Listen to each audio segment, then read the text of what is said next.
Hello everyone and welcome back to the Unexplained Diaries. Here on this channel I share real-life encounters with beings from beyond the skies to help you unwind and drift off to sleep. Before we dive in, I would love to hear from you. Leave a comment and let me know where you're tuning in from.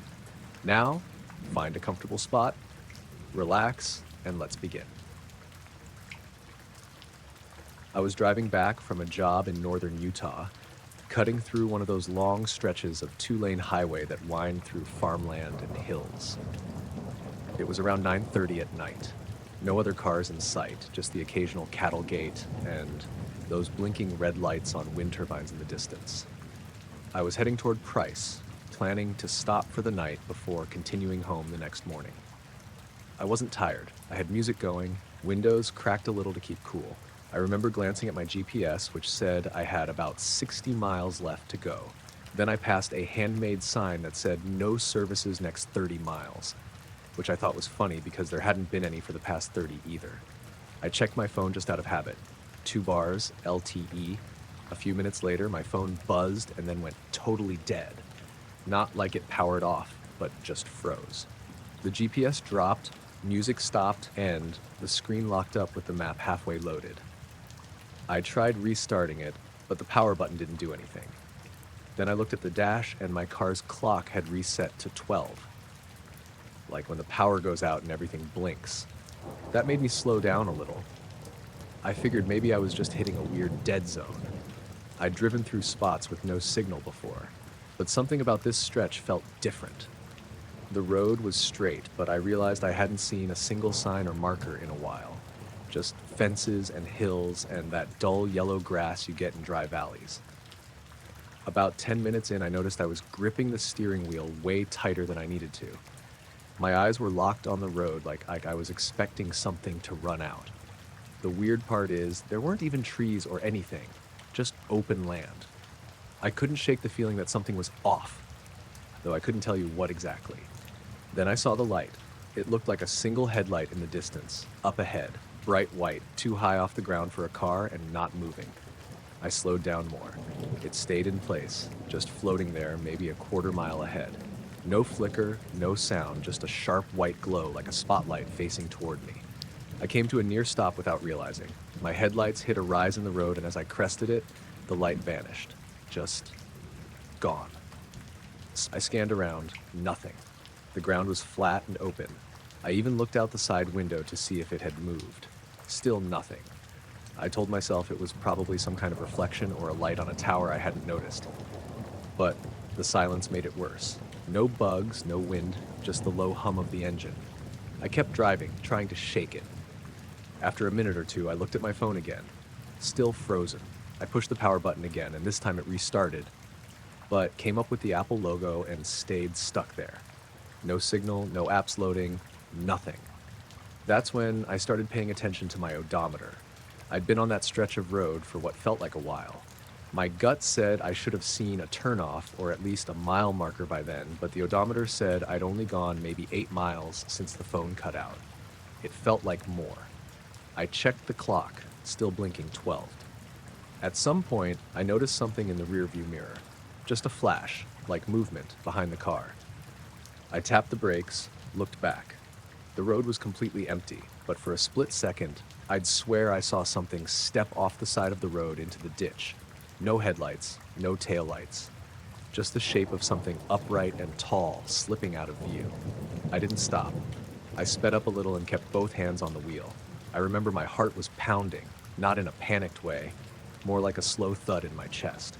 I kept checking the mirror, but everything behind me was black. Then the radio came on by itself. Full static. I hadn't touched it all day. I'd been using Bluetooth. The volume was low, but enough to startle me. I reached down to turn it off, but the knob didn't respond right away. When it finally did, the static faded out in this weird, stretched way, like a tape slowing down. A couple minutes later, my phone came back to life.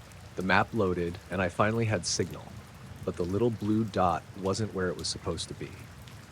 I was 40 miles southeast of where I'd been, on a totally different highway. Not even a connected route. I would have had to make at least 2 turns to get where I was, but I hadn't turned once. The weirdest part? I hadn't noticed any curves or intersections. It had felt like one long, straight shot. I pulled over on the shoulder and sat there for a while, trying to figure out what happened. My car clock was still flashing 12. The phone said it was 9:57 p.m., which didn't make sense. The time hadn't changed much, but somehow I was way off course. I checked the map again and tried to retrace the route. The only way I could have ended up where I was would have involved turning off the highway at least twice and cutting through a dirt road, and I definitely didn't do that. I never felt the car leave pavement. Never saw a sign. Nothing. Eventually, I just kept driving, now following the GPS again. I made it to Price a little after 11, booked into a motel, and sat in the parking lot for a while before going in. I looked under the car, checked the tires, even opened the trunk. I don't know what I thought I was going to find. Inside the motel room, I sat on the edge of the bed and checked my phone's call log, photos, anything. There was nothing new. No evidence of anything happening in those missing 15 minutes or however long it really was. I don't know. The next morning, I walked out to my car and it looked normal. Except for one thing.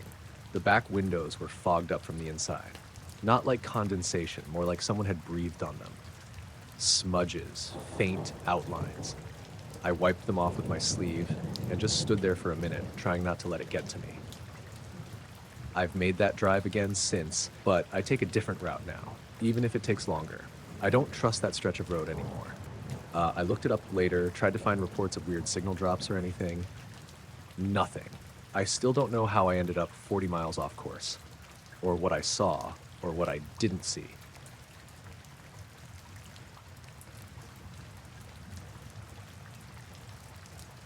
It was around 9:30 on a Thursday night. I was out back, just sitting in a lawn chair, sipping a weak bourbon and watching the sky. I'd been retired a couple years by then, used to work air traffic control at a regional airport in New Mexico. Nights like that were how I like to unwind. No screens, no phone, just the sky and the quiet. The neighborhood's pretty dead after sunset. Most folks keep to themselves. No streetlights behind the house, that just open sky and some low hills in the distance. There was barely any wind that night, just enough to rustle the trees a little, but not much else. Clear sky, too. Not a cloud in sight. I remember that detail because I was trying to spot satellites. I'd seen 3 or 4 pass over already, and I was just scanning lazily when I noticed this shape. Way out, almost directly overhead, but slightly to the west. First, I thought it was a large bird gliding, maybe a hawk or an owl, but the way it moved caught me off guard. It was big, for one thing, and the silhouette wasn't right for a bird. It had this sharp, wide boomerang shape, not curved like a typical wing, more like 2 long wedges joined in the middle. And it was dark. I mean, really dark, blacker than the sky behind it. No reflection, no shimmer, no navigation lights, nothing. It just sort of blocked the stars as it passed in front of them. That's what made me look closer. 1 second there were stars, next second there weren't, then they reappeared as it moved. What struck me most was how slow it was going, and how smooth. It didn't glide like an aircraft. No wobble, no tilt, just a flat, steady drift, almost like it was coasting on rails. And the wind that night, what little there was coming from the northeast. This thing was moving south-southeast, cutting against the wind. I sat there watching it for maybe 15-20 seconds. Enough time to convince myself it wasn't a drone or balloon or bird. I kept waiting to hear something, engine hum, wind rush, anything, but there was nothing, completely silent. I stood up at some point without realizing it. I just found myself on my feet, staring at this thing. It wasn't huge like a jumbo jet or anything, but definitely bigger than any drone I've seen. At that altitude, maybe a few hundred feet up, it had to be at least 30 or 40 feet across. Then it just faded. It didn't speed up, didn't bank or climb. Just kept its path and slowly faded until I couldn't see it anymore. Like someone was turning down the brightness on it. The stars behind it came back into view, and it was gone. I stood there for a long time, not moving, trying to make sense of it. I knew what aircraft looked like at night. I'd spent 30 years watching radar, guiding planes in and out of airspace. I could tell a chopper from a Cessna by sound alone. This thing didn't fit anything I knew. I didn't tell my wife right away. She was inside watching some true crime thing and would have just rolled her eyes. So I sat back down and stared at the sky, hoping maybe I'd see it again. I didn't. But something weird happened about 10 minutes later. I heard this faint humming, not mechanical, more like a low resonance you feel in your chest more than your ears. It came in short waves, maybe 5 or 6 seconds apart. Low, then gone, then low again. No direction to it, just there. I turned around, looked at the house, the hills, the trees, no sign of anything, but I could feel it, like when a big truck rolls by a few streets away and the ground hums for a second, that kind of feeling. Then it stopped. No fade out, just stopped. I remember my chest felt tight, like I was holding my breath without meaning to. I wasn't scared, not exactly, but I didn't feel good either. Off balance, maybe. Unsettled. I went back inside and sat in the kitchen. Didn't turn on the lights. Just sat there for a while, staring out the window. I wanted to write it down or sketch it, but I didn't know how. The shape was simple enough, but the way it moved, slow, silent, wrong, I couldn't get that part down. Later that night, when I finally got in bed, I couldn't sleep. I kept thinking about radar. There'd been no sound, no contrail, no lights, but I kept wondering if anything had shown up on any of the local scopes. Civilian air traffic wouldn't pick up something without a transponder, but some of the military installations out here run passive systems too. They don't always light things up, but they listen. I had a couple contacts still working out near Cannon. Thought about calling one, but I didn't. Didn't feel like getting laughed at. Next night, I sat out again. Same time. Different drink. I watched the sky for hours, barely blinked. Nothing came. But the next morning, I found something strange out by the fence line. There's this old stretch of wire fencing along the back of the property, not used for anything anymore. Half fallen down in spots. I was out there checking on a broken post, and I found 3 little impressions in the dirt. All spaced evenly, maybe a foot apart. Almost like tripod feet, but narrow and pointed. Not deep, just shallow presses in the soil, no sign of what made them. No footprints, no tire tracks. Just those 3 marks in a triangle. Looked fresh, too. The ground was dry, but the edges of the prints hadn't crumbled yet. They hadn't been there the day before. I would have seen them. I bent down and touched the center of the triangle. The soil felt colder. Not ice cold, just cooler than everything around it. That could have been nothing, maybe just shade from a bush nearby. But it stuck with me. I didn't say anything to anyone about that either. A few days later, I was driving into town, heading east. It was just after sunset, sky still blue, but fading. As I rounded this long curve, I caught a glimpse of something off to my right, just above the ridgeline. Not moving, just hanging there. I only saw it for a second before the trees blocked my view. By the time I got clear, it was gone. I pulled over, got out, stared at the horizon for a good 10 minutes. Nothing came back. It wasn't the same shape, not boomerang. More like a flat disc, but it could have been a trick of the light. Hard to tell. I never reported it. Things went back to normal after that. Nothing else strange. No more sightings. No sounds. Just quiet. But sometimes when I sit out back and the wind dies down, I look up and wonder if I'll see it again. And I wonder how long it had been there before I noticed it. How long it might have been watching.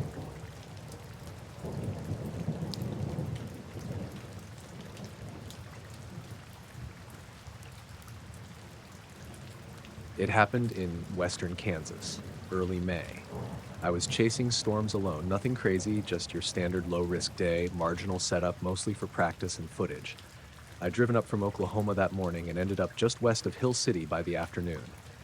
Lots of flat land out there, wide visibility. Perfect place to set up a tripod and kill time waiting on better convection.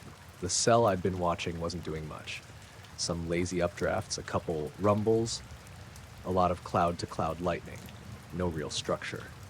I pulled off onto a dirt access road that cut between fields, parked on the shoulder, and got out my gear. Camera, tripod, remote trigger. Just figured I'd grab some B-roll. At the time, I wasn't expecting anything out of the ordinary. I'd been filming for maybe 20 minutes. Nothing special on the footage, just long, static shots of cloud flashes, the occasional low rumble in the distance. I was standing next to the tripod, watching the sky more than the screen, just scanning around. It was quiet out there. No birds, no insects, no wind. Always feels strange when the planes go dead quiet like that. You get used to it, but it still makes the hair on your arms stand up. At one point, I noticed my camera buffer had hit a pause, just one of those little momentary freezes you get when shooting long 4K clips on a card that's almost full. I glanced down, made a mental note to swap cards soon, then looked back up at the sky. I didn't see anything in the moment, nothing weird in the clouds, no flashes, just that dry stillness. I wrapped the shoot not long after. Storm wasn't going anywhere, and I had a long drive back. Packed up, got in the car, drove to a truck stop outside Hayes for gas and coffee. Didn't even check the footage until later that night, once I was back home. That's when I saw it. I was going through the clips on my laptop, scrubbing frame by frame through some of the better lightning flashes. One sequence in particular stood out, a nice horizontal bolt connecting two mid-level towers, clean silhouette, good contrast. I was stepping through it manually when I saw this solid black shape dead center in the sky. Oval. Not cigar shaped, not disc-like, just a clean, symmetrical oval. No shading, no blur, no glow, just black. Like it was cut out of the sky. It was only there for one frame. The one right before had nothing. The one right after, nothing. And this wasn't motion blur or shutter weirdness. Everything else in the frame was crisp. The bolt, the towers, even the blades of grass in the corner. I stared at it for a long time. I thought maybe it was a bird, something that happened to fly by during the frame. But it wasn't shaped like one. No wings, no motion trail, just a solid, uniform oval. Not even a hint of transparency. It looked completely still. I blew the frame up, tried adjusting contrast, brightness, edge detection. Didn't help. The object stayed exactly the same. Totally matte black, no highlights, no shadow. I pulled the RAWs from the card and ran checks to see if the data got corrupted. Everything was clean. No artifacts, no glitches. Every other frame in the sequence was normal. Just that one sitting there like it had been dropped in by hand. Next thing I did was check the time code. The frame was captured at 6:42:13. I opened my GPS log from the drive, confirmed I'd been stationary at that spot at the time. Even matched the compass heading from the dash cam to the orientation of the camera on the tripod. Everything lined up. I synced the laptop to my phone's clock, then checked the dash cam footage from the car, just in case. I was hoping maybe the object showed up from a second angle, but no luck. The car had been facing northeast. The camera had been facing south-southeast. Totally different directions. Nothing unusual in the dash cam footage anyway. I didn't sleep much that night. Next morning, I went back to the card and scrubbed through the surrounding clips. Just to be sure, I found something else that didn't sit right. In the minute leading up to that frame, about 45 seconds before it, there was a faint, low-pitched hum on the camera's onboard mic. I hadn't noticed it before because I'd been watching without sound. It wasn't wind, it wasn't electrical noise either. Just this dull, droning tone sitting right at the edge of hearing.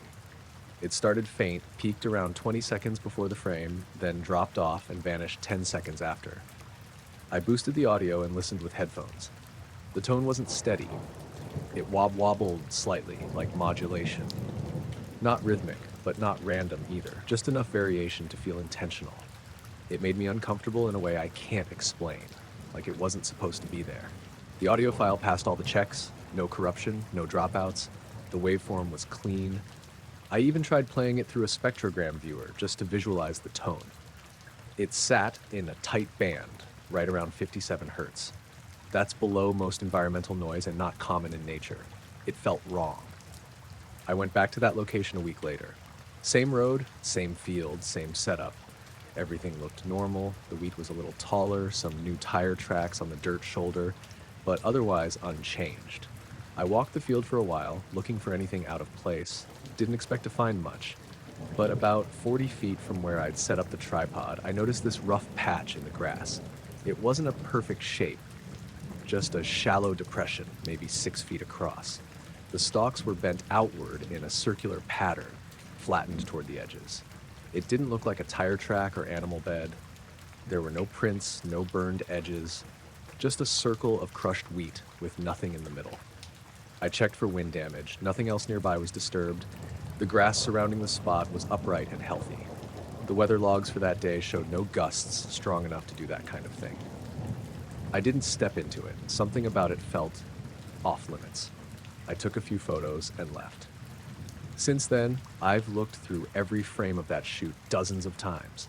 It's still only in that one frame. Still the same solid black oval floating in the sky like it was never meant to be seen. No motion blur, no distortion. Just there. Then, gone. I haven't shared the clip publicly.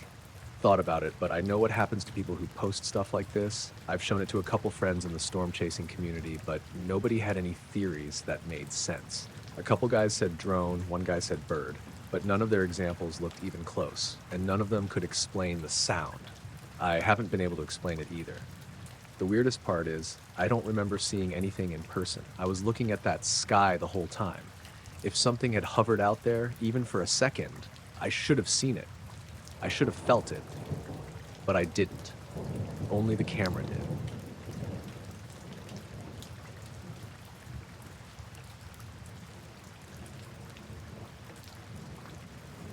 It was a Tuesday night, sometime in early March. Cold, but not freezing. I was about 3 hours into my shift, working the overnight slot at a small AM radio station outside of Des Moines. Midnight to 6. Not a glamorous job, but I liked the quiet. Fewer calls, no management breathing down your neck, just me, the mic, and a stack of classic rock that mostly ran on automation anyway. We were a low-budget station, barely hanging on. Everything in that booth was a little outdated, but functional. The mic was touchy, the headphone jack needed to be twisted just right, and the soundboard had 2 faders that stuck when you pulled them down too fast. I was used to all of it. I'd done the shift long enough to have a rhythm, hourly weather, a couple ad reads, and the rest was mostly songs and me rambling about random stuff to fill time. It started around 3:15 a.m. I was halfway through a live segment. Nothing special. I remember I'd just played Simple Man and I was talking about some local trivia I'd read earlier that day. Something about the world's largest popcorn ball being less than an hour away. Just filler stuff. I was about to cue up the next track when I noticed something coming through my monitor. A signal. Faint. Background level. It sounded like my voice, but I wasn't talking anymore. I stopped and listened. The song hadn't started yet, and I still had the monitor volume up. The signal was low, but definitely there. My own voice, quiet, slightly distorted, was repeating the thing I'd just said about the popcorn ball, almost word for word. But it wasn't a clean recording. It had this odd timing, like it was lagging by half a minute. And every so often, there were breaks in the sentence. Not silence, clicking. Hard to describe exactly. Not static, not a glitch or a skip. It sounded deliberate, like a sequence of mechanical clicks, sharp, even, spaced out. 3 or 4 in a row, replacing parts of my sentence. I sat there listening to myself talk from 30 seconds ago, with pieces swapped out for clicking noises that had no rhythm to them, no obvious pattern. It was like someone had taken the original sentence and cut out certain words, replacing them with tapping from a broken hard drive. I checked the board. Nothing out of place. Only my mic channel was hot. No auxiliary feed, no patch line open. The on-air light was steady, and the transmitter output looked normal. I turned down the monitor and leaned closer. The clicks came again, this time right in the middle of a word. The recording said, "And if you ever find yourself in SAC, click, click, click, you can stop by and see the click, click ball for yourself." It didn't sound like a tape malfunction. It sounded like something had been edited out. Mid-word. I thought maybe it was a bleed-in from another station. Sometimes you get weird stuff bouncing off the atmosphere late at night. But this was my voice, my pacing. Even the little stammer I'd done when I misread a word, it was there. Exactly the same. Just delayed, quieter, and interrupted by clicks. The clicks weren't consistent. Sometimes they were short and fast like a relay snapping open. Other times they dragged out and slowed down like someone typing with gloves on. After about a minute, the signal faded out completely. I switched to auto mode, queued up 3 songs in a row, and went back to check the system logs. I didn't expect to find anything, and I didn't. No extra connections, no interference notes from the software, no flagged errors. I even checked the emergency broadcast line, but that was clean. The phone rang at 3:26. Nobody was there when I picked up. Just silence. I waited about 10 seconds before hanging up. No background noise, no clicks, no breathing, just dead air. When I went back to the booth, I sat with the headphones on for a while, not saying anything. I wanted to see if it would come back. Nothing did, not right away. At 4:01, I went live again to do the hourly ID and a quick weather update. When I finished and hit the next track, I left the mic off but kept my headphones on. I counted the seconds. At exactly 4:01 and 27 seconds, I heard my own voice again. It was repeating the weather report I'd just given. Same temperature, same words, but this time the distortion was worse. My voice sounded compressed, hollow, like it had been recorded through a tin can, and the clicks were more frequent, longer. Clouds moving in from the west, expect click, click, click, click by early morning with a low of degrees. Then silence again. Not just in the feedback. The studio felt wrong. I don't know how else to say it. The lights didn't flicker, but they felt dimmer. Like the air had thickened a little. Everything just got heavy and weird. I checked the equipment again. I even walked outside to the transmitter shack and looked over the patch lines. Nothing had moved. Everything was normal. The air outside was cold and clear, stars out, no wind. The tower lights were steady. But I still had this tight feeling in my chest, like something was pressing down on me. When I got back inside, I pulled the chair closer to the board and stayed there. I didn't take calls, didn't talk, just let the pre-programmed music run. I kept the monitor turned up low and the headphones on my head, listening. It happened one more time around 4:30. I hadn't spoken since the last segment, so I didn't expect to hear anything. But something came through anyway. It was the end of a sentence I'd said earlier, maybe at the start of my shift. Something about the traffic cam on Route 20 always showing an empty highway at night. I'd said it offhand, just killing time. But it came through, distorted and off speed, as if it had been slowed down just enough to stretch the vowels. Nothing ever moves out there after midnight, just... then nothing. I waited. 30 seconds. A full minute. No more signal. By 5, I couldn't take it anymore. I ran a pre-recorded block of old interviews and left the studio. Just went out to my car and sat there until my shift was over. I didn't tell anyone what happened. The morning guy showed up a little after 6 and asked why the lights were off in the booth. I told him I must have hit the wrong switch. When I came back the next night, everything was normal. No echo, no delay, no clicks. I kept the monitor low and didn't wear headphones. I only talked when I had to. Nothing like that's happened again. Not exactly. But I've had a couple nights since where the delay between my mic and the monitor feels a little off. Not wrong enough to prove, just not quite right. I don't wear the headphones anymore. Not when I talk. I don't want to hear what comes back.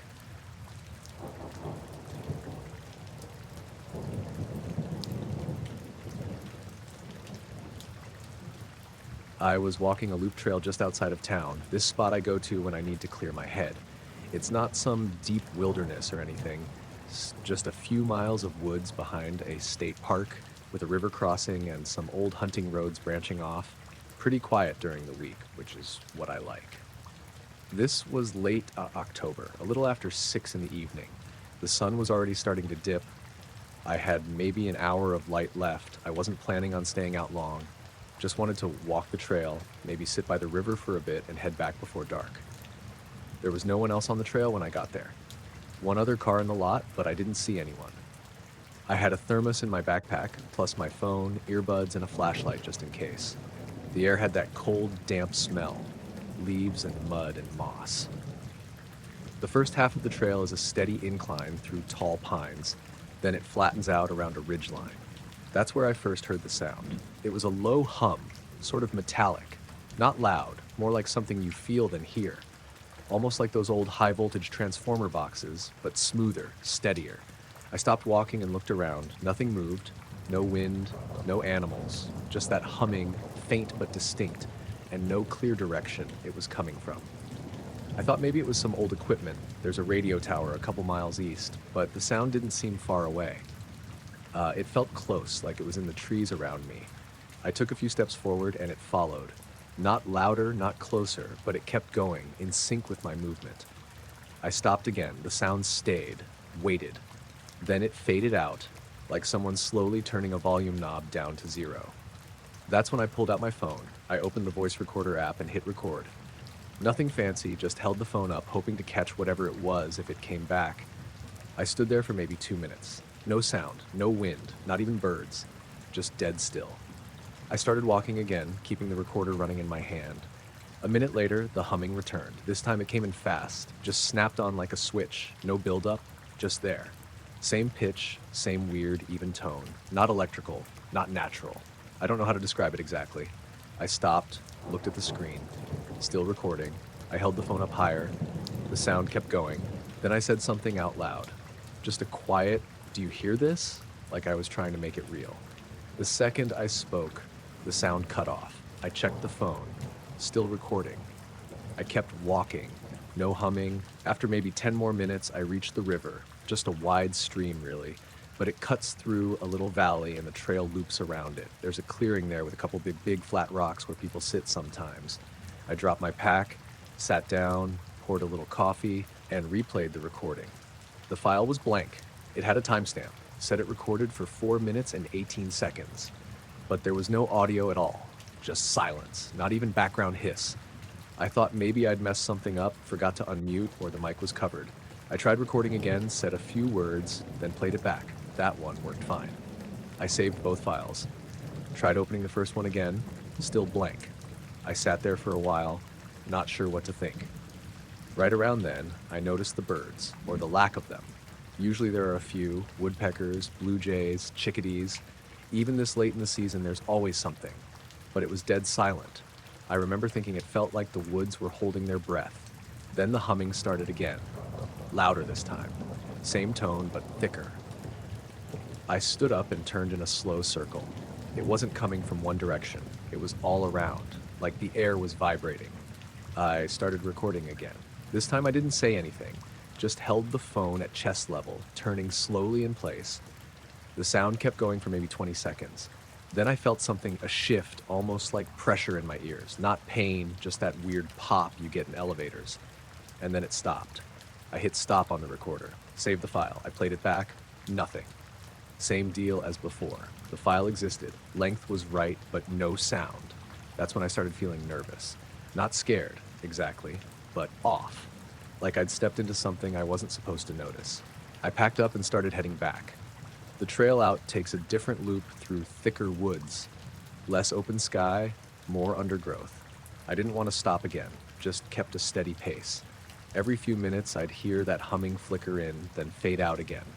Always just on the edge of hearing. At one point, I turned off the trail and walked about 30 feet into the woods. I was trying to see if it was stronger away from the path. As soon as I left the trail, the humming cut out completely. I waited. Nothing. Walked a few more steps. Still nothing. Then I turned around to head back, and the sound came back in all at once, just snapped on like before. I ran the rest of the way to the trail. No footsteps behind me. No animals moving. Just that sound trailing off behind me the second my boots hit the path again. Back on the main trail, I checked the time. I'd been out for just under an hour. The light was almost gone. The rest of the walkout was uneventful, but I kept glancing over my shoulder.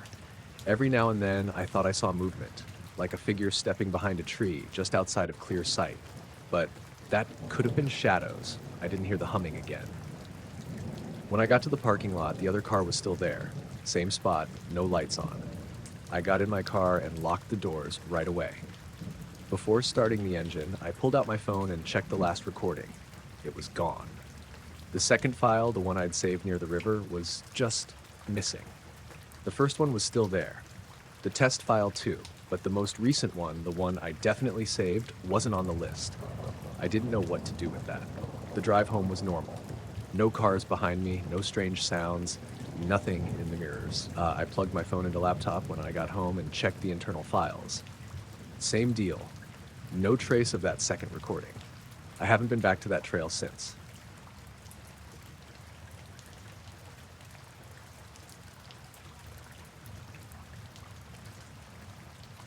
We were driving back from my sister's place in Vermont. It was late, somewhere around 1 a.m., and we just crossed into New Hampshire, heading south on Route 10. Not a busy road, especially that time of night. Mostly trees, hills, old barns barely visible in the dark. It was early spring, still cold enough that you could see your breath if you stepped outside. No snow on the ground anymore, but the air had that wet, muddy smell. I was driving, and my girlfriend Emma was half asleep in the passenger seat. We'd left later than planned, which always seems to happen when we visit family. She'd told me to just stop and sleep somewhere, but I wanted to make it home. I don't like sleeping in hotels if I don't have to. Around Fitzwilliam, this heavy fog started rolling in. At first, it was just low along the tree line, but it got thicker fast. The road dipped down into this long, shallow valley, and suddenly we were surrounded by it, like a wall of mist swallowing the headlights. I slowed down a lot. Visibility dropped to maybe 20, 30 feet. I remember turning the music off without even thinking about it. It just felt too quiet. I kept both hands on the wheel. We weren't speeding, probably doing 35 or so, but it felt like crawling. The road curved in this lazy way, and I couldn't see more than a few car lengths ahead. Every now and then, I'd hit the rumble strip on the right and drift back towards center. Emma stirred a little and looked out the window. I think she asked where we were, and I told her we were maybe an hour from home. She nodded and dozed off again. That's when I saw the headlights. They showed up in the rear view out of nowhere, two faint white points in the fog, a good distance back. I figured it was someone else being cautious like me.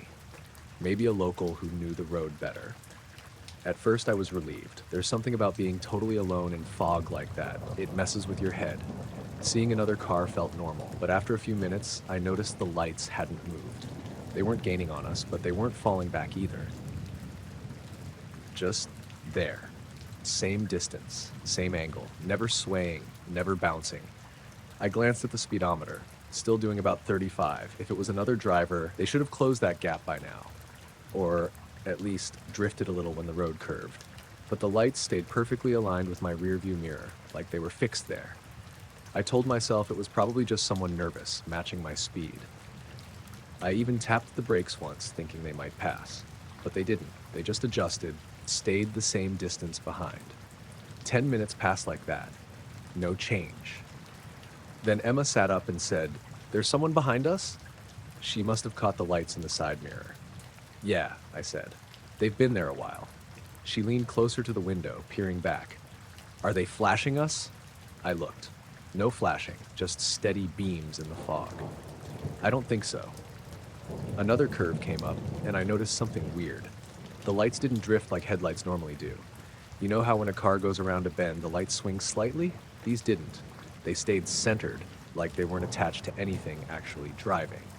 Emma said, "That's not right." I didn't answer. We passed an old empty lot on the right, looked like a torn down gas station or something. I pulled in, just figured I'd let the other car go ahead, get out of our way. We rolled to a stop. The headlights behind us vanished. I sat there, engine idling, watching the mirror. Nothing. Emma twisted around in her seat to look out the back. Where'd they go?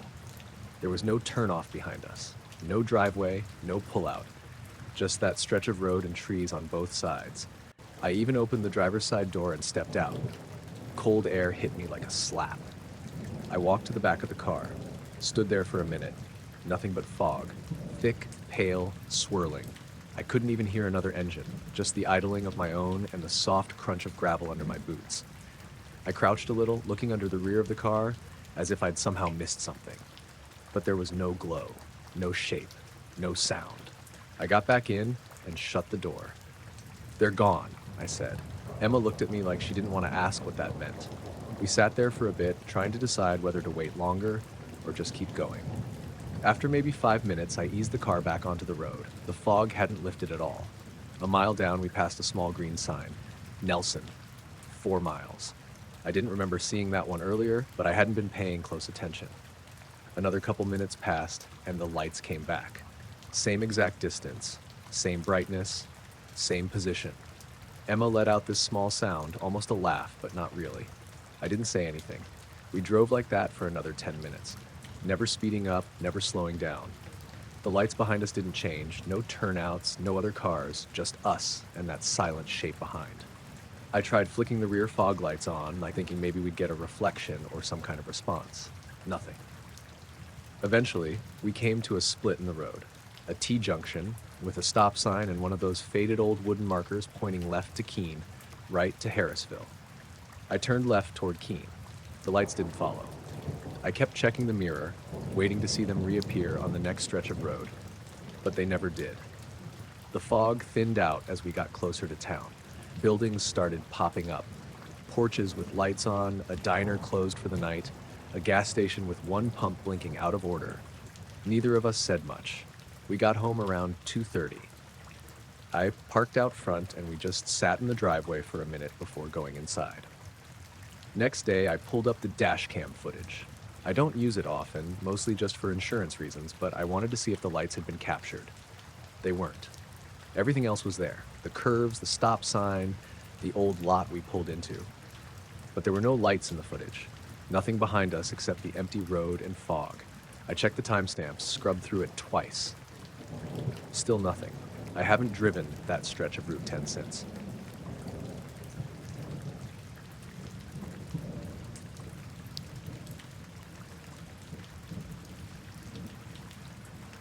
We were about 2 hours into the flight, somewhere over the western Rockies, cruising at 37,000 feet. Weather was smooth, not a cloud around us, just that kind of pale blue sky you only get at altitude. It was a long-haul cargo run, me and one other guy in the cockpit. We'd been flying together a few years, knew each other's routines. At that point, we weren't talking much. He was flipping through a flight manual out of boredom, and I was just staring out at the horizon. It was late afternoon, maybe 5:40 or so. The sun was starting to drift lower, but it was still bright out. No haze, no storms. One of those crisp visibility days where you could probably see 200 miles in any direction. That's when it happened. I was looking out over the left wing toward the sun. Not directly at it, just off to the side because it was reflecting on the nacelle a little weird and caught my eye. And then, in the space of maybe half a second, there was a second sun. That's the only way I know how to describe it. It didn't rise or move into view. It just appeared. Same color as the real sun, maybe even brighter, but without the blinding glare. No corona, no flare effect. Just a solid, perfect disk of white gold light hanging in the air maybe 5 or 10 degrees above the horizon, just beside the real sun. And then it was gone. Not like it faded or dimmed. One frame it was there. Next frame it wasn't. Just gone. I didn't say anything right away. I actually looked down at the instrument panel, then back up again, like maybe it had been some reflection off the glass or a weird eye trick.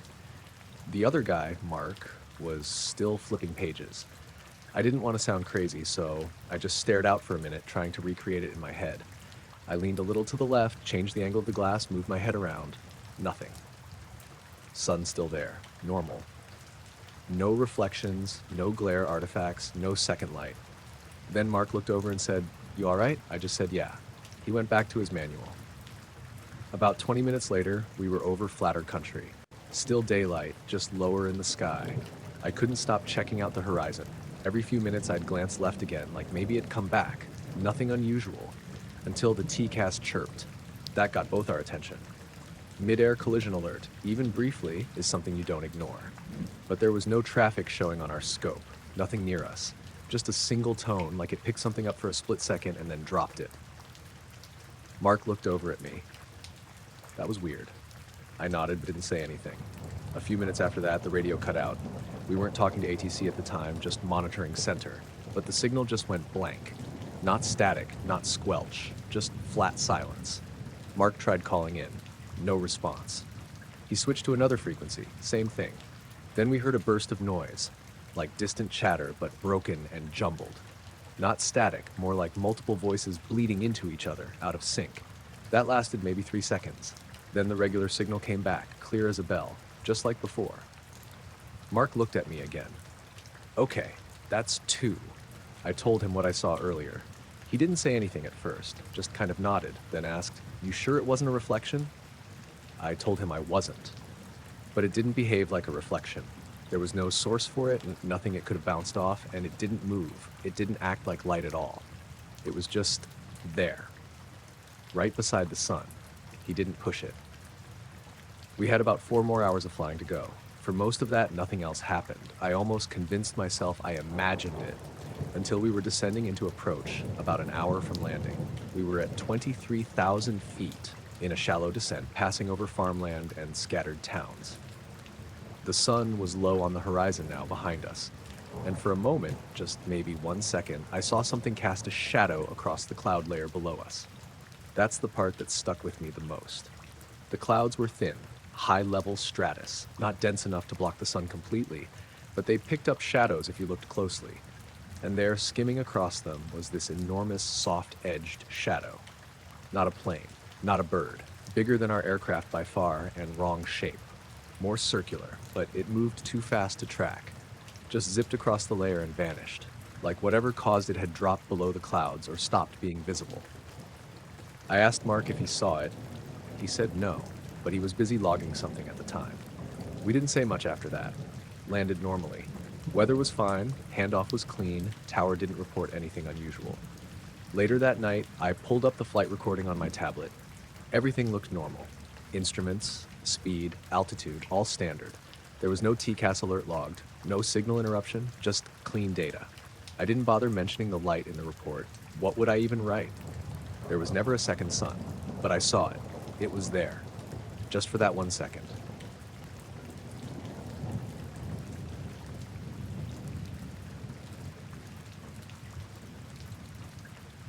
I woke up because it felt like someone was shining a flashlight in my eyes. At first I thought it was the moon, but then I realized it wasn't moving at all. It was this sharp, narrow beam of white light cutting straight down through the tree branches right above my tent. The forest around me was dark except for that beam, and it didn't flicker or change, just steady, like a spotlight locked in place. I lay there for a minute, frozen, trying to figure out what the hell I was seeing. I mean, I was in the middle of nowhere, miles from the nearest road, no towns or cars or anything that could explain it. I didn't hear any noise either. No hum, no buzzing, no helicopter or plane engines, nothing. Just this perfect beam of light, bright enough to shine through the leaves and cast weird, long shadows on the ground. I grabbed my phone, but it was dead. No signal, no battery left. Forgot to charge it before I left town. So I couldn't even call anyone or take a picture. I debated waking my friend, who was camping a little ways off, but I didn't want to freak him out over what might be just a weird flashlight or someone messing around. I slowly unzipped my tent, poked my head out, and the beam was still there, no change. It was like it was focused on a single spot, right in the middle of a clearing, maybe 50 feet away. I stood up carefully, trying not to make noise, and took a step toward the light. As soon as I moved, the beam vanished, just cut out like someone flipped a switch. No fading, no dimming, gone completely. I blinked, confused, and looked around. Nothing, just the dark forest again, silent and still. I thought maybe I'd imagined it, or it was some kind of weird trick of the light, but my heart was pounding. I tried moving toward where it had been a couple more times, but every time I stepped closer, the light snapped off. It was like it was watching me, or maybe waiting for me to stop moving. I stayed still for a while, just staring into the spot where the light had been.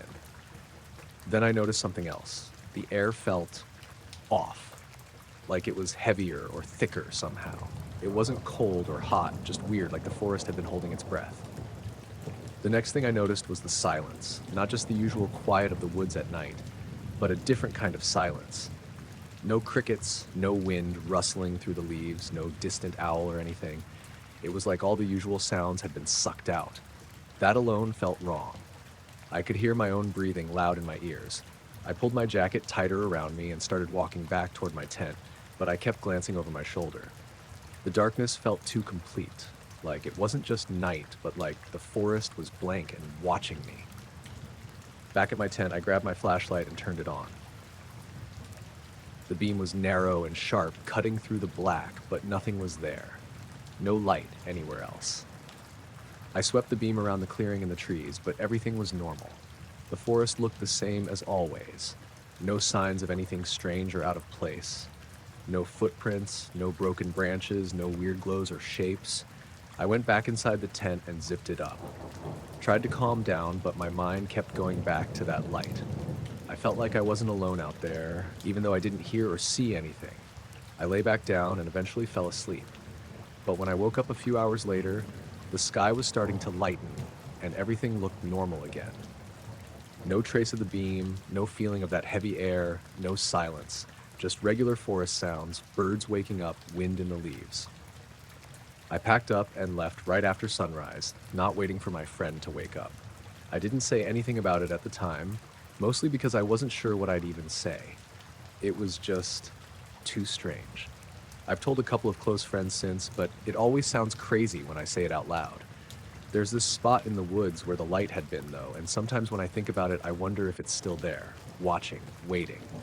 But every time I try to imagine going back, I find a reason not to. That's it. Just me, the light, and a silence that didn't belong.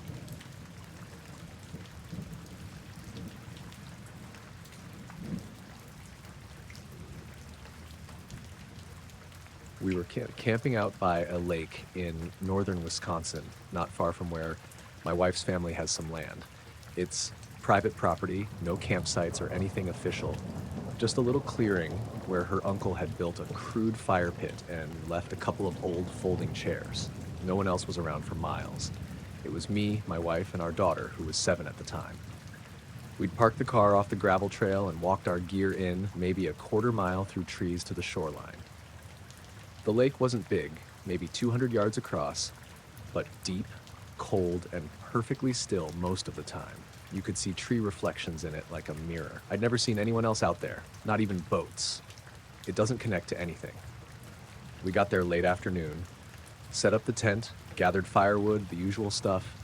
I grilled hot dogs over the fire while my daughter collected little pine cones. My wife read a book in one of the chairs. Real quiet out there, just birds and the occasional splash when something hit the water. Around dusk, I remember we were all just sitting, not really talking. There wasn't even any wind. Everything felt kind of hushed, like the woods were holding their breath. Then it got dark fast, like it does out there. We roasted marshmallows and got our daughter into her sleeping bag around 8:30. She fell asleep almost right away. My wife and I stayed up a while longer by the fire. We didn't have cell service, so we weren't distracted. Just stared at the flames, talked a little. The fire burned down to embers around 10, and we sat in the dark, listening to the lake. It's one of those places where sound carries really far. You can hear a fish jump from across the water. Around 10:30 or so, I noticed this orange glow out over the lake. It wasn't bright, more like the dull orange of a sodium streetlight. But there were no lights out there, no cabins, no docks, no houses. We both looked at it, not saying anything at first. It was maybe 50 feet out, just hovering a few feet above the water, perfectly still. At first, I thought it might be a drone, but it wasn't moving. No blinking lights, no buzz or whine, no wind, just that soft, steady glow. It looked like a sphere, maybe the size of a beach ball.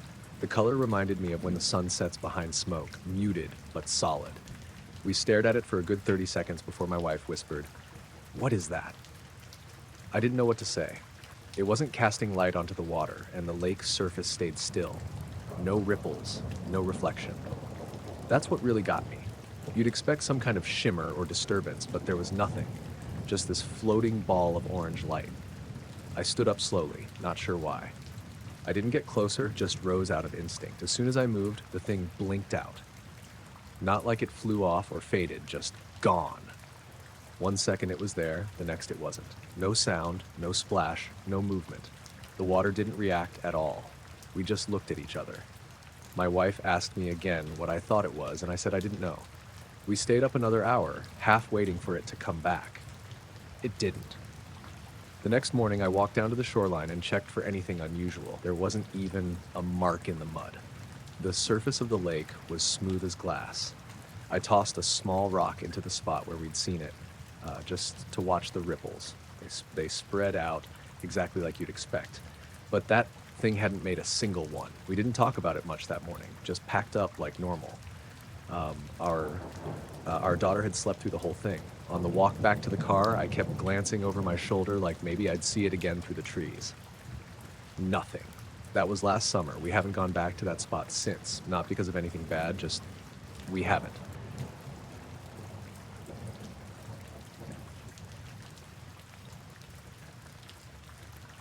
I usually walk my dog Cleo right around sunrise. She's a black lab mix, big, lazy, gentle. We live in a quiet neighborhood outside a small town in Vermont. Not much goes on out here. just trees, hills, and the occasional passing truck. That morning was like any other. I got up at 5:30, made a cup of coffee, and clipped Cleo's leash to her collar. It was late spring, still a little cool before the sun came up, but the air smelled clean. Birds were already chirping like crazy, loud enough that I noticed it before I even stepped outside. We always take the same route, down our long gravel driveway, across the road, and onto a narrow dirt trail that cuts through a stretch of woods. It's not part of any park, just a path worn down by hunters and people walking their dogs. It loops around and brings us back near the road after about half a mile. We were maybe 10 minutes in when I noticed something felt wrong. The trail dips down into this little hollow with tall pines on both sides, and it always gets a little darker and cooler there. But this time it felt too quiet. That was the first thing, the silence. No birds, no wind, no bugs. It was like someone had hit mute on the world. The leaves weren't even rustling, and it wasn't just still. It was dead still. Cleo stopped walking. She didn't just pause to sniff something. She froze completely, like a statue. Tail down, ears pinned back. Then she looked up. I tried to tug her forward a little, but she wouldn't budge. She just stood there, staring straight above us into the sky like she was waiting for something to happen. I crouched next to her and rubbed behind her ear, but she didn't react. That's when I noticed she was trembling, full body shaking like she does during thunderstorms. I looked up too. There was nothing there, just a gray-blue sky, no clouds. I kept glancing around, thinking maybe it was a hawk or something, but there was nothing. No sound, no movement. And then I realized I could hear my own heartbeat. It was that quiet. I started to feel lightheaded, like when you stand up too fast. There was this pressure behind my eyes, like I'd gone up a mountain. I blinked a few times, trying to clear it, but it didn't go away. Then I saw it. Not directly above us. Off to the right, past the trees. Just barely visible between two branches. It looked like a disc or a dome. I couldn't tell how far it was or how big, but it wasn't moving. It was just there, hanging in the sky, completely still. The color was strange, kind of silvery, but dull, like brushed metal, not shiny. It didn't reflect light, and there was no glow or anything like that. Just this perfectly smooth shape floating in the sky, maybe 100 feet up. I didn't hear anything. Not a hum, not a buzz, nothing. Cleo wouldn't stop shaking. I picked her up. She's too big for that, but I did it anyway, and started walking back toward the road. I don't even remember making the decision. I just needed to not be there. As I walked, I glanced back once, and it was still there. Same position, same shape, just suspended in the sky like a balloon that had stopped midair. When I got closer to the road, I noticed the birds started up again, like flipping a switch. First one, then a few more, and then suddenly it was back to full volume. I put Cleo down, and she bolted the rest of the way to the house. I didn't even have to call her. Once we were inside, I locked the door behind me. I don't know why. It wasn't like I thought it was going to come through the door, but it felt necessary. Cleo went straight to the corner behind the couch and curled up there, still shaking. I sat at the kitchen table with my coffee and realized my hands were trembling too. I went outside later that afternoon just to see. I walked back to the trail with Cleo, but she wouldn't go past the edge of the woods. Not even a step. Her ears were down, and she kept looking up like she expected something to be there. I stood in the same spot where we'd stopped that morning, looking up through the trees. Nothing. Just open sky. The birds were chirping, wind blowing through the branches like normal. But something had changed. The air still felt a little off, like static. And I swear the pine needles on the ground looked disturbed, like they'd been pushed outward in a circle. Could have been anything, I guess. A deer, maybe. I didn't check too closely. I haven't seen it again. I've walked the trail since then, during the day, always with someone else. But Cleo still won't go near it. I've tried treats, toys, everything. She won't step past that first bend in the path. She plants her feet and stares up, every time.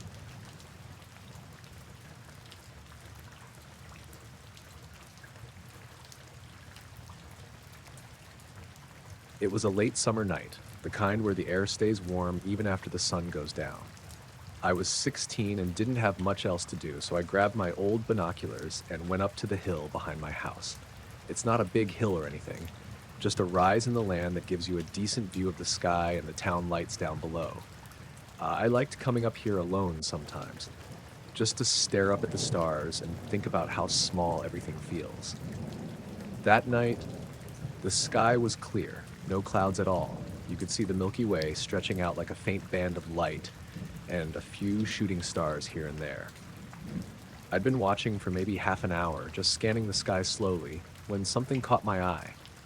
At first, I thought it was a plane, or maybe a drone, because there was this cluster of lights moving quietly above the treetops. But the lights weren't blinking like airplane lights do. They were steady and bright, white and kind of sharp. They looked like stars at first, but they were too low, and there were only 3 of them. I focused my binoculars, and that's when I realized what was weird. The 3 lights weren't just moving. They were forming a perfect triangle. Not just any triangle, but an exact one. The angles were perfect. The lights stayed exactly the same distance from each other, like they were stuck to some invisible frame. I watched them for a few minutes. The triangle held steady, hanging there like it was paused in the sky. No sound, no flashing, no movement at all. Just those 3 bright points, locked in place. I didn't want to believe it was some kind of trick or a reflection, so I scanned the sky around them. No other lights, no planes, no stars that matched that pattern. It didn't make sense. Then, without warning, the 3 points shot off in different directions, not like planes or birds or anything I'd ever seen. They disappeared so fast it was almost like they blinked out. One went straight up, one zipped off to the left, and the last one darted down behind the trees. The speed was ridiculous, too fast for any conventional craft I knew about. I rubbed my eyes and looked again, but there was nothing left. Just the normal stars twinkling back at me. I sat there on the grass for a long time after that, trying to figure out what I saw. My phone was in my pocket, but I never thought to film it. I just wanted to watch, not mess with tech. That wasn't the only weird part, though. Later that night, walking back down the hill to my house, I felt like I was being watched. Not in the obvious way where you turn around and see someone, but more like a presence. I kept stopping, turning my head every few steps, but there was no one there. I told myself it was just nerves, or maybe my imagination playing tricks. But the feeling didn't go away. It felt like eyes, or maybe cameras, fixed on me from the shadows. When I got inside and locked the door, I checked my phone. No messages, no missed calls. The time was right, and everything seemed normal. But the weirdest thing was the photos I took earlier in the evening. Some stars and the hilltop. When I zoomed in on them, a few had tiny specks of light that weren't there when I looked. Little glints scattered around, impossible to explain. I don't know if it was connected to the triangle lights or just a trick of the camera sensor, but it made me uneasy. The next few days, I kept checking the sky from the same spot. Nothing like that happened again. No perfect triangle, no impossible speeds, just the same normal stars. I told a couple friends about it, but they laughed it off or said I probably saw drones or a plane formation. That didn't feel right to me. This wasn't a show or a stunt. What stuck with me the most was that feeling on the way down the hill. The watching, like someone or something was tracking me but not showing up. I never saw the lights again, and I don't know if anyone else did. Maybe it was just some strange natural phenomenon. Maybe I was seeing something no one else could.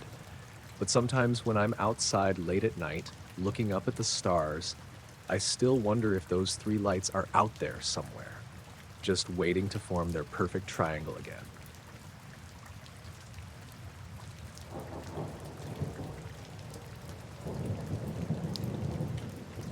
I started the job as a lighthouse keeper on this stretch of coast, more or less on a whim. The previous guy left suddenly, and they needed someone to cover the shifts. I wasn't expecting much, just a place to be alone, keep an eye on the light, and make sure the foghorn worked when needed. The job was simple, quiet, and mostly uneventful. At least that's how it started. The lighthouse sits on a small rocky point that juts out into the ocean.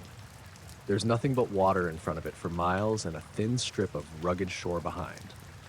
The nearest town's about 20 miles away, and the closest neighbors are those few fishing boats that come and go. Most nights, the only company is the wind and the waves. It all started a few weeks into my shift, one night when the sea was calm and the sky clear. I was up in the lantern room, checking the light and making sure everything was working right. Around midnight, I noticed something strange out in the water. At first, it looked like a flicker, a few faint lights just beneath the surface, moving slowly in a pattern I couldn't figure out. They weren't like the lights from boats or buoys. These were dim, bluish, and seemed to pulse gently, like they were part of something living down there. The lights moved in a circle about 100 yards from the lighthouse and then drifted slowly along the coastline, never breaking the surface. I grabbed my binoculars and focused on the area. The lights stayed under the water, about 10 feet down, but they moved in such a deliberate way it felt unnatural, almost like they were searching for something or tracing a path I couldn't see. After watching for maybe 20 minutes, I thought I caught something else. A dark shape beneath the water, about the size of a small boat, following those lights. It was hard to make out any details. Just a shadow, darker than the surrounding water, moving smoothly and slowly. I rubbed my eyes, thinking maybe the combination of fatigue and the wind was playing tricks on me. But the shape stayed there, following the lights without breaking the surface. It moved with them, almost like it was guiding or herding them. I wanted to call it in or radio the Coast Guard, but I hesitated. What would I even say? Hey, there's some weird glowing things under the water and a shadow that looks like it's following them? It sounded crazy, and I wasn't about to get written off as some loon. So I kept watching. The lights continued their slow, looping pattern for hours, sometimes fading almost completely, then brightening again. The dark shape stayed close, never surfacing, always just beneath. The next day, I checked with the fishermen in town. None of them reported anything unusual. No strange lights, no sightings of underwater shapes, just the usual talk about tides and fish runs. That night, I stayed up again, hoping to see those lights in the shadow. Around midnight, they appeared again, doing the same slow circuit offshore. But this time, the pattern seemed different, less predictable, more jagged. The lights flickered erratically, and the dark shape moved faster, sometimes darting quickly through the water, other times pausing like it was listening or watching something. I felt a tight knot in my stomach, like something was wrong or I was intruding on something I shouldn't be seeing. The calm I had felt during my first weeks on the job was gone. Instead, there was this weird tension, like the ocean itself was holding its breath. Over the next few nights, the pattern changed again. Sometimes the lights vanished for hours, only to reappear closer to shore. The dark shapes seemed to vanish and reappear too, but always near the lights. I tried to get some photos with my phone, but the darkness and the distance made it impossible to capture anything clear. One evening, I was down in the keeper's quarters when I heard a low hum coming through the walls. It wasn't mechanical, not like the foghorn or generator, more like a soft vibration, barely audible but constant. I went outside and stood on the rocks, trying to locate the sound. It seemed to come from the water itself. That night, when the lights appeared again, the hum grew louder. It seemed connected to the lights, or maybe to the dark shape beneath. The feeling of being watched intensified. I kept glancing over my shoulder, half expecting to see someone or something on the shore. Then one night, the lights stopped appearing altogether. I scanned the water with a flashlight and binoculars, but there was nothing. The ocean looked normal, the waves moving naturally, no sign of the pulsing glow. But the silence felt wrong. Without the lights, the place seemed emptier, colder. I didn't sleep well that night. Around 3 a.m., I thought I heard footsteps on the rocks below the lighthouse. I looked out the window but saw nothing. No boats, no figures, just shadows and the dark water. The next morning, I went down to check the shoreline. The rocks were wet from the tide, but I saw footprints leading away from the water toward the nearby woods. The prints were large and irregular, not human. They stopped abruptly at the tree line. I told myself maybe it was an animal, a seal or something bigger, but the shape didn't match anything I knew.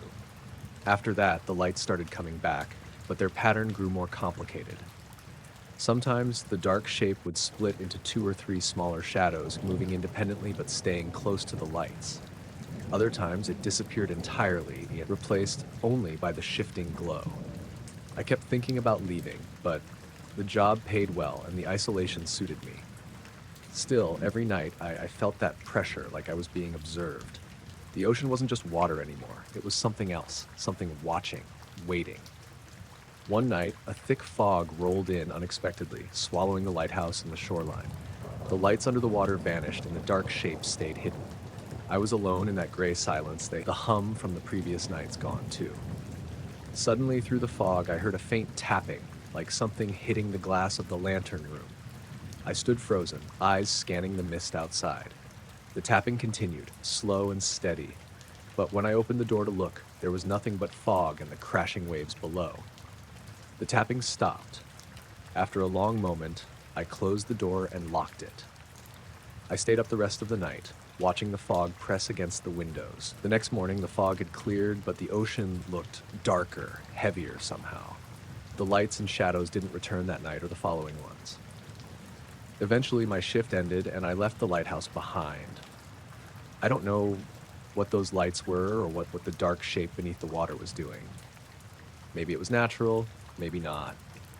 But every time I think about those nights, the ocean feels less like water and more like a living thing with secrets I'll never understand.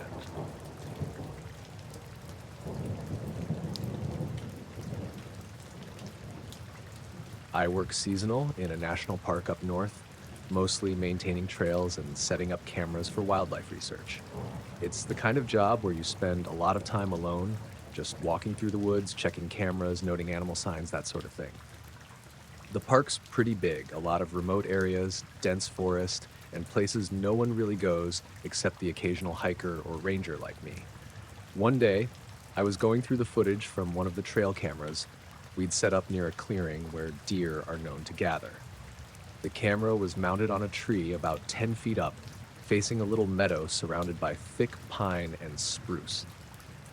We put it there to monitor how often deer and other animals use that spot, especially at dawn and dusk. The day before, I'd checked the camera briefly, and everything looked normal. Just some squirrels, a couple of rabbits, the usual. But when I watched the latest footage that afternoon, there was something weird. The video showed a deer running full speed across the clearing. It was a big doe, moving fast, the kind you'd expect to see when something's spooked.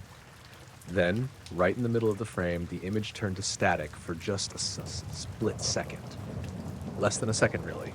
And when it cleared, the deer was gone, like it had vanished mid-run. No sign of it leaving the frame, no camera angle change, just nothing where it was a moment before. At first, I thought maybe the camera malfunctioned. These trail cams can be glitchy, especially with cold weather or battery issues. But the footage before and after that moment was crystal clear, and the timestamp was continuous, no jumps or skips. I watched it a few times, slowing it down, trying to convince myself I was just seeing things. But the more I looked, the stranger it felt. The deer's legs were still moving, mid-stride, then static, and then nothing. No blurry trail, no disappearing behind a tree, just gone. I mentioned it to my supervisor, who shrugged it off, saying maybe it was a brief interference or a recording glitch. But he asked me to check the physical site anyway, to see if anything was wrong with the camera or the surroundings. So the next morning, I went out there early, before the sun was up. The forest was quiet, and the clearing looked normal. No broken branches, no disturbed ground, nothing that suggested a chase or struggle. The grass was undisturbed, except for some fresh deer tracks on the far edge, but none leading out from the middle where the deer had vanished in the footage. I circled the clearing a couple of times, scanning the trees and underbrush, thinking maybe the deer had darted into some thick bushes or a hidden path. But the area was open, no place for an animal that size to disappear so suddenly without leaving a trace. What unsettled me more was how still the forest felt. Usually mornings are filled with birds, squirrels rustling, wind through the leaves, something. But that day, everything was quiet. No bird song, no insects, nothing. Just a deep, unnatural silence. I stayed there for maybe 15 minutes, waiting to see if something would move or make noise, but nothing did. I couldn't shake the feeling that I was being watched, but every time I looked around, there was no one. No people, no animals, just trees. I packed up the camera and headed back to camp. On the way, I noticed the air felt thicker, like humidity, but without the usual damp smell. It was hard to explain, but my skin kind of prickled, like the atmosphere was off. That night, I showed the footage to a couple of the other rangers, hoping they'd have some logical explanation. One of them said maybe the static was from a bird flying too close to the camera, messing with the sensor. But that didn't make sense to me. The static covered the exact spot where the deer had been, not just a flash or blur over the whole frame. A few days later, I checked the camera again, this time setting it up with an extra battery and memory card, just in case. That night, nothing unusual showed up on the footage. A few deer wandered through, squirrels, an owl or two, but no weird glitches or missing animals. Still, I kept thinking about that moment with the doe. It was like something had just erased it from the world for a fraction of a second. The weirdness didn't stop there, though. After that day, I started noticing little things during my hikes. Sometimes I'd hear rustling off in the distance, but when I turned to look, there'd be no movement or animals. Other times, I'd see shadows out of the corner of my eye, shapes shifting between trees that disappeared when I tried to focus on them. One afternoon, while hiking alone on a narrow trail, I felt like someone was walking just behind me. I kept stopping and turning, but no one was there. The feeling stayed with me the whole hike back to camp. At night, I had trouble sleeping. I'd hear noises, soft tapping on the tent, branches scraping, but when I'd check, nothing was outside. I even swore I caught glimpses of dim lights between the trees, far off but definitely there. I didn't say much about it. It felt embarrassing, like maybe I was just tired or stressed. The job gets lonely sometimes, and your mind can play tricks. But after a week, something else happened. I was out early, walking back from checking a different camera, when I caught sight of a light flickering through the trees ahead. It wasn't like a flashlight or a campfire. The light was steady but kind of wrong. It didn't have a color or warmth like firelight or bulbs. It was pale, almost like a reflection, but it didn't move or blink. I slowed down, trying to get a better look. The light was hovering maybe 30 feet off the ground between two tall pines. I thought about calling out, but my voice felt stuck in my throat. Then, after maybe 20 seconds, the light just went out. No fading, no moving away. Just nothing. I kept walking, my heart thumping. When I glanced back, there was no trace of the light. The forest looked normal again. That night, I finally decided to pack up and leave the park early. I told my supervisor I wasn't feeling great and wanted to get back to town. He didn't ask much, just said okay. On the drive home, I kept thinking about the deer in the footage, about the silence, the light, and all the little things that didn't add up. I didn't tell anyone else. I figured they'd think I was making it up or losing it. I still don't know what I saw or experienced out there. The footage is real, that's for sure. The deer disappears, and the static is on the camera. Everything else is just me, my memories, and the quiet spaces in the woods that felt like they weren't quite right. I don't plan on going back anytime soon. Something in that forest doesn't want to be found, or maybe it just doesn't want to be seen.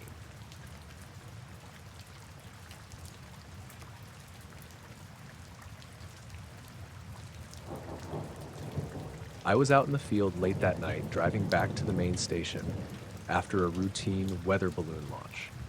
It wasn't unusual for me to be out that late, especially during this stretch of spring when the winds are unpredictable and we had to keep a close eye on the atmosphere for incoming storms. The job itself isn't glamorous, just releasing balloons, tracking them, then collecting data from the sensors once they land. Usually, it's all pretty straightforward. That night, the launch went normally. We sent the balloon up from the clearing just outside the town. I watched it rise on the monitor for a while, tracking altitude and speed. Around 1:15 a.m., it was supposed to reach the upper atmosphere and start sending back readings. I packed up the gear and headed out to retrieve it the next day. Or so I thought. The following morning, I got a call from dispatch before my shift even started. They'd found one of our balloons down, but not where we expected. Normally, the balloons drift with the wind and land in remote spots, maybe a few miles out. This one was located less than a mile from the launch site, down in a patch of woods we hadn't marked on any of our recovery maps. That was odd, but not impossible. I grabbed my gear and drove over there. The woods were dense and the ground was still damp from overnight rain. I pushed through branches and undergrowth until I found the balloon. It was twisted and mangled. The usual white latex balloon part was torn and deflated, hanging on some branches. But what caught my attention was the metal capsule attached to the balloon.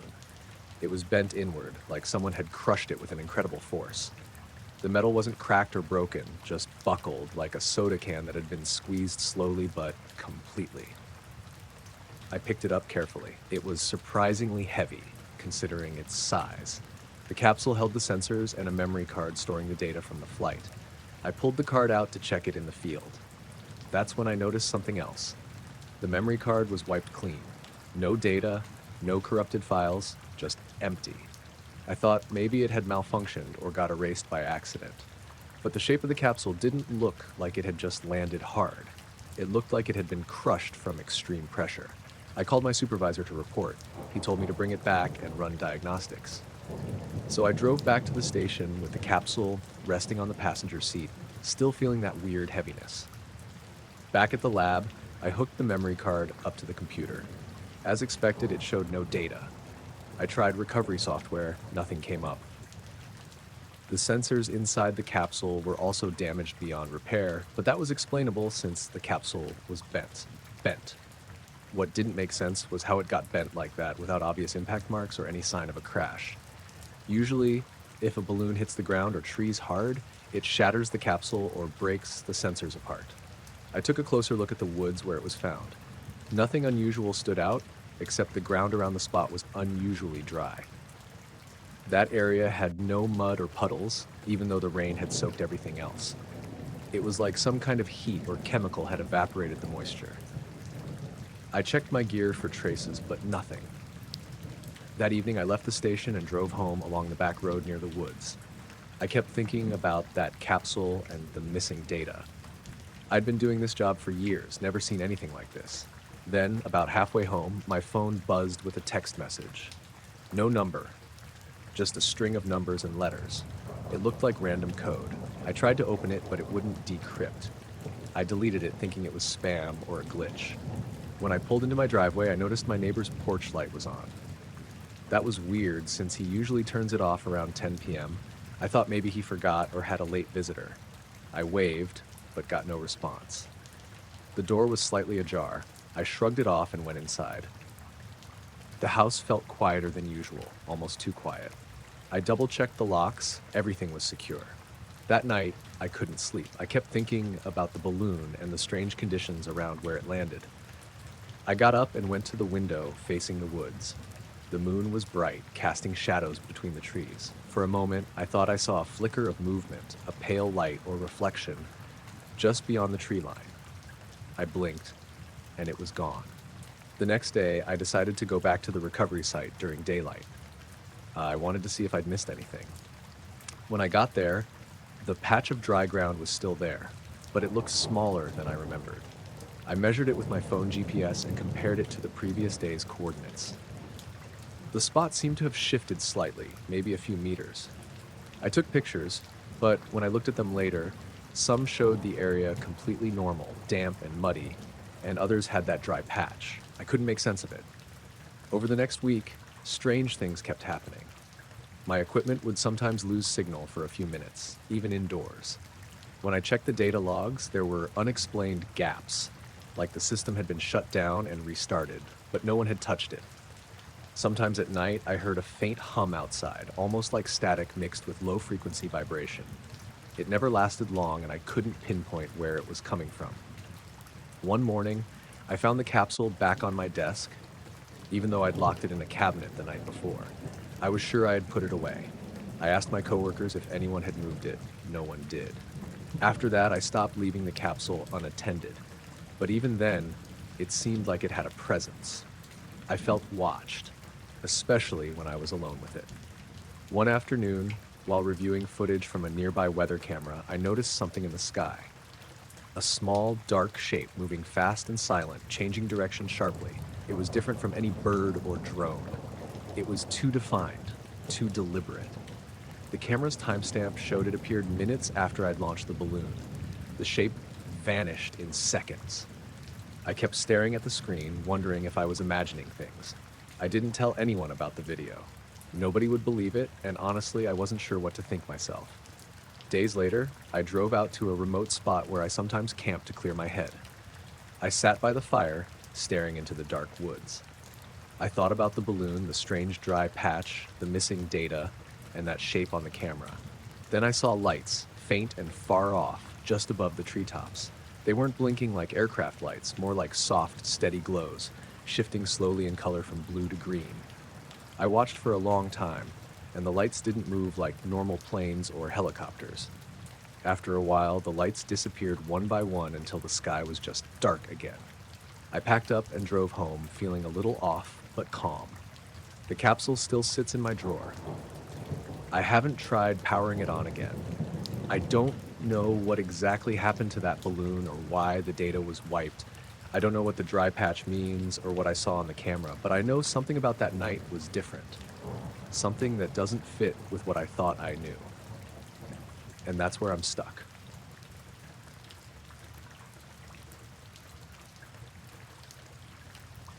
I was out hiking alone on a weekend, just the usual kind of day trip. Nothing special, just needed to get away from the city for a bit. The trail I picked was one I'd done a couple of times before. A moderate route with a good lookout near the summit. Clear skies that afternoon, a little chilly, but nothing to complain about. I'd been taking photos here and there, mostly for the views and the usual nature shots. When I got to the top, I pulled out my phone and snapped a few pictures of the horizon. The sun was starting to dip a little, casting that golden light that makes everything look kind of soft. I took a couple more photos in different directions, trying to get the best angles before packing up. Later that night, when I was home and going through my pictures, I noticed something weird in one of them. Right there on the horizon, a dark spot in the sky. It wasn't a cloud, at least not like any cloud I've ever seen. It was perfectly symmetrical, almost like a solid shape, like someone had drawn a black oval on the picture. I checked the other photos from that day. None of them showed anything like it. The weird thing was, it wasn't just a smudge or dirt on the lens. The spot was sharp, clear, and had well-defined edges, bigger than any drone or plane I've ever seen, and too smooth and uniform to be a weather balloon or bird. I showed it to a friend who hikes too, just to see what he thought. He said maybe it was some kind of lens flare or artifact from the phone camera, but I don't know. The phone's camera lens was clean and the other pictures were fine. Plus, I took the photo pretty steadily, no shaky hands. The next day, I went back to the same spot on the trail, hoping to catch the same view, maybe see if I could spot whatever that thing was. The sky was cloudy that morning, so I didn't expect to see much, but I scanned the horizon carefully. Nothing. No dark spots, no weird shapes, just normal sky. On the way back down, I kept looking over my shoulder like I felt watched, even though I was alone. The woods were quiet, way quieter than usual, and that made me nervous. Usually I hear birds or small animals, but this time it was just silence, like the forest was holding its breath. Later that evening, I was in my apartment, and I noticed the same uneasy feeling again, like something was off, but I couldn't put my finger on it. I looked at the photo again, zoomed in on that spot. It was so clean, so deliberate looking. I felt like it was watching me back. I didn't sleep well that night. Every time I closed my eyes, I'd see that dark shape, like it was hovering just beyond the edge of my vision. I kept thinking about it, trying to come up with a normal explanation, but the harder I tried, the more I felt like I was missing something important. The next day, I took the photo to a camera shop and had them check it out. They ran a few diagnostics on my phone and said the sensor was fine, no glitches or damage. They couldn't explain the dark spot either. Suggested maybe some weird atmospheric condition, but that was all. I went back to the trail a few more times over the next week, always scanning the horizon, but I never saw anything like that dark shape again. No lights, no movement, no shadow, just normal sky and clouds. Still, sometimes when I'm outside or even just sitting at my desk, I catch myself glancing up, half expecting to see that spot again. It's like it's there somewhere, just out of sight, and I don't know why it's there or what it means. I'm not someone who's into conspiracies or weird stories, but this felt different, like a glitch in the normal world. Whatever it was, it didn't belong, and maybe it never will.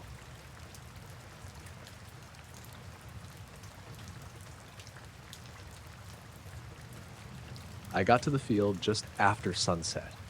The sky was starting to turn that deep blue you get right before it goes completely dark, and the air had that damp, earthy smell you only get after a dry spell breaks with a little rain. I wasn't in a hurry, just finishing up the day's work. I was planning on checking the fence line and then heading back inside for dinner when I saw the cattle. Usually they're spread out all over the place, slow and lazy by this time of day, grazing or lying down. But that night, they were all bunched together near the center of the field, standing close like they'd been scared of something. Their heads were down, muscles tense, eyes wide, and darting around like they were waiting for something. I've never seen them act like that before. It was the kind of quiet tension you notice right away, even if you don't know what's wrong. I called out to them in my usual way, a soft, low whistle mixed with their names, but they didn't move much, just shifted a little closer as if trying to protect each other. No mooing, no restless stomping, just this weird frozen stillness, like they were frozen in place but ready to bolt. That's when I saw it. A ring in the grass, maybe 20 feet wide, dead center in the middle of the field. The grass inside was blackened, scorched, and crisp like someone had set it on fire and then left it alone. But the weird part was, there was no ash, no smell of smoke, no burnt smell at all, just that dry, crackly dead grass texture. I circled it a couple of times, trying to find some sign of what caused it, a campfire maybe, a grill, or even a lightning strike, but nothing. No scorch marks outside the ring, no burned branches, nothing. The ground inside the ring was weird too. The dirt was a little darker, almost like it had been steamed or dried out by something hot, but no one had been there to kick up dust or disturb it. I even looked for footprints around it, but the dirt was clean, like it hadn't been walked on for days. The cattle didn't seem hurt, no cuts or burns, and their coats were fine, just spooked. I kept looking around, half expecting to find some reason for it all, but nothing added up. No footprints, no tire tracks, no signs of people or animals nearby that could explain why they'd all gather there and why the grass was burned like that. I decided to leave the ring alone and got closer to the cattle. I spoke to them softly again, and after a few minutes they started to relax.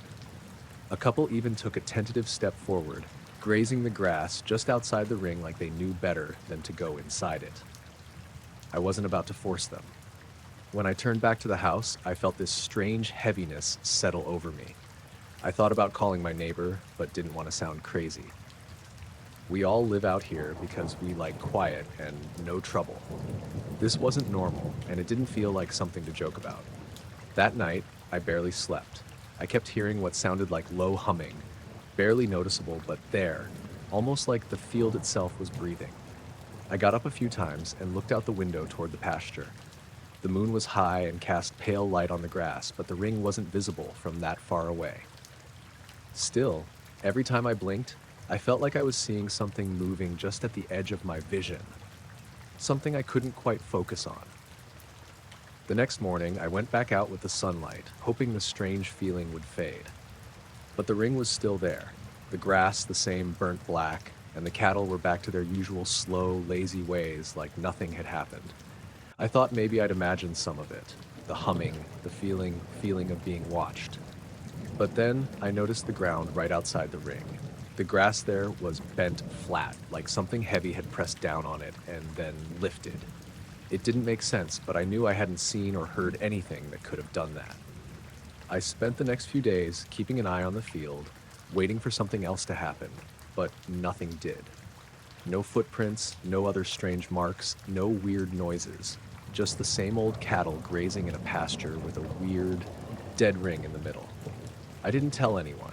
Not really. No point in causing a fuss.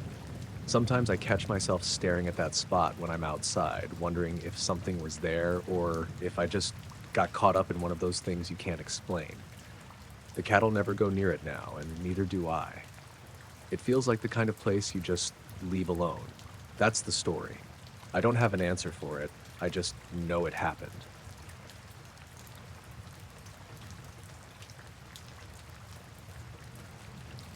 I woke up with my hands still on the steering wheel. The car was completely dark inside. No radio, no phone, nothing making noise. I blinked a couple of times trying to get my bearings. The dashboard clock was blinking 12, which didn't make sense because I was sure it had been 2:15 a.m. when I pulled over. I sat there for a second, trying to figure out what had happened.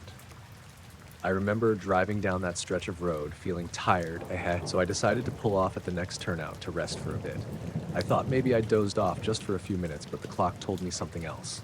I looked around outside through the windshield. The turnout was empty. Nothing but trees and some fog hanging low over the road. I could see my breath in the cold air. It was dead silent, except for the faint hum of distant traffic far behind me. I tried to shake off the fogginess in my head and focused on the clock again. The fact it was flashing 12 meant the power must have cut out at some point, or the battery was dead. But the car's interior lights were off, and the engine wasn't running. I was parked, but that time gap didn't add up. I unlocked my door and stepped out, the cold hitting me immediately. I pulled my jacket tighter and looked around. The turnout was deserted, like it had been when I pulled over. No other cars, no people. The road stretched out on both sides, empty and quiet. I checked my phone. No signal. The screen was frozen on the homepage. I tried turning it off and on, but it stayed stuck. Weird, but maybe normal for being so far out. I figured I could just wait a bit and then start driving back. But then I noticed something else. The air smelled strange. Not like gas or smoke, but kind of metallic and sharp. I leaned out the window to get a better sniff, and that smell just hung there, steady and unnatural. I turned back to the car. The headlights were still off, even though I swore I had them on when I parked. I flipped the switch. Nothing. I checked the battery with the little tester I keep in the glove box. Dead. Completely drained. That was the first weird thing. I hadn't left the engine running, so the battery shouldn't be dead. The car had been off. I was sure of it. I figured maybe the battery died on its own, so I grabbed my flashlight and decided to walk back toward the highway, hoping to find a gas station or something open. The turnout was surrounded by dense trees, and the fog was thickening, making the whole place feel like it was closing in. As I walked, I noticed the silence wasn't normal either. Usually, even at night, you'd hear insects or the wind moving through the leaves. But here, everything was still. No crickets, no rustling, just this heavy quiet. I kept going, trying not to think too much about it. Then, out of the corner of my eye, I saw something. A faint glow through the trees. It wasn't like a flashlight or a car. It was softer, bluish, almost like those LED garden lights, but much dimmer and floating. I stopped and stared. The light seemed to shift slowly, moving deeper into the forest. I thought about calling out, but didn't. It felt wrong, like I was being watched. I turned back toward the turnout, but something made me look up at the sky. It was clear, full of stars, except there was one light that didn't move or flicker. It just hovered there, steady and silent. I blinked, and it was gone. Maybe it was a plane or a star obscured by clouds, but the sky had been clear a second ago. That made me pause. I got back to my car and sat down again, hoping to just rest until morning.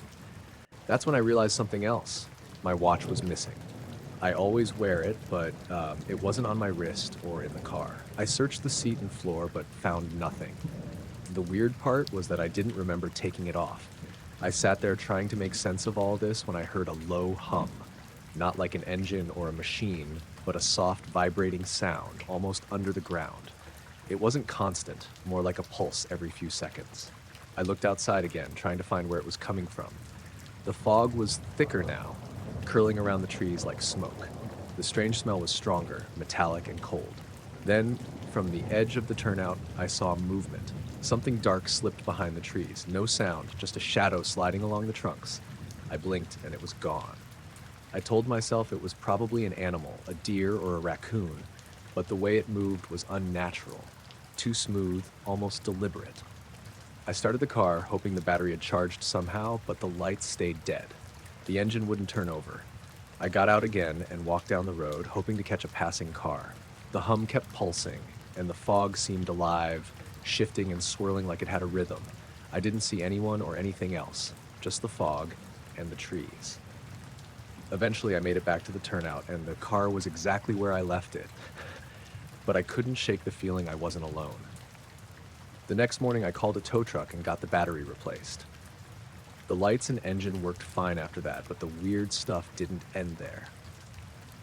For days after, I felt like something was watching me, a shadow just out of sight, a presence I couldn't place. And the missing time? The clock on the dashboard stayed frozen on 12 for the rest of the trip, like a glitch I couldn't explain. I still don't know what happened that night. Why the battery died, where the time went, what that light was in the forest, or what moved behind the trees. But I know that night was different. Something was there, just beyond what I could see or understand. I got home okay, but every time I close my eyes, I see that dark shape sliding through the fog, and I hear that pulsing hum, like it's still out there somewhere, waiting.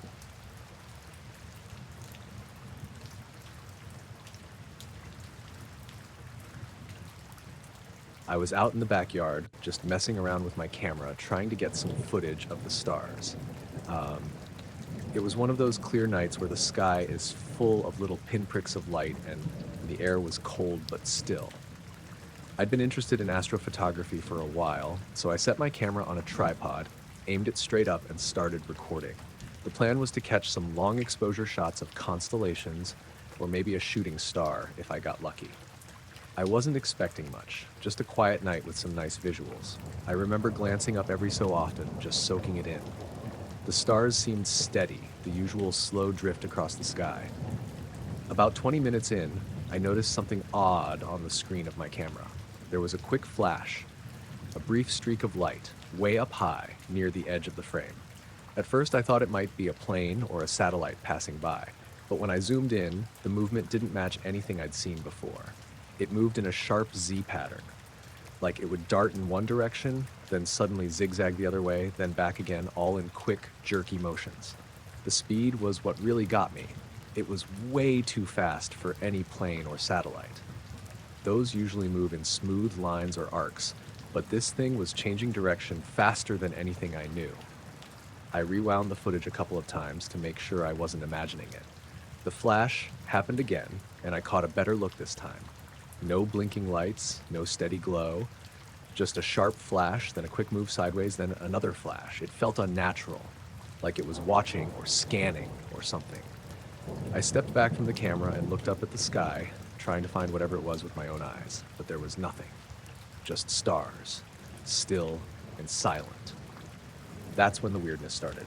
I put the camera down and sat on the porch steps. The air felt heavier, like the night had suddenly gotten quieter.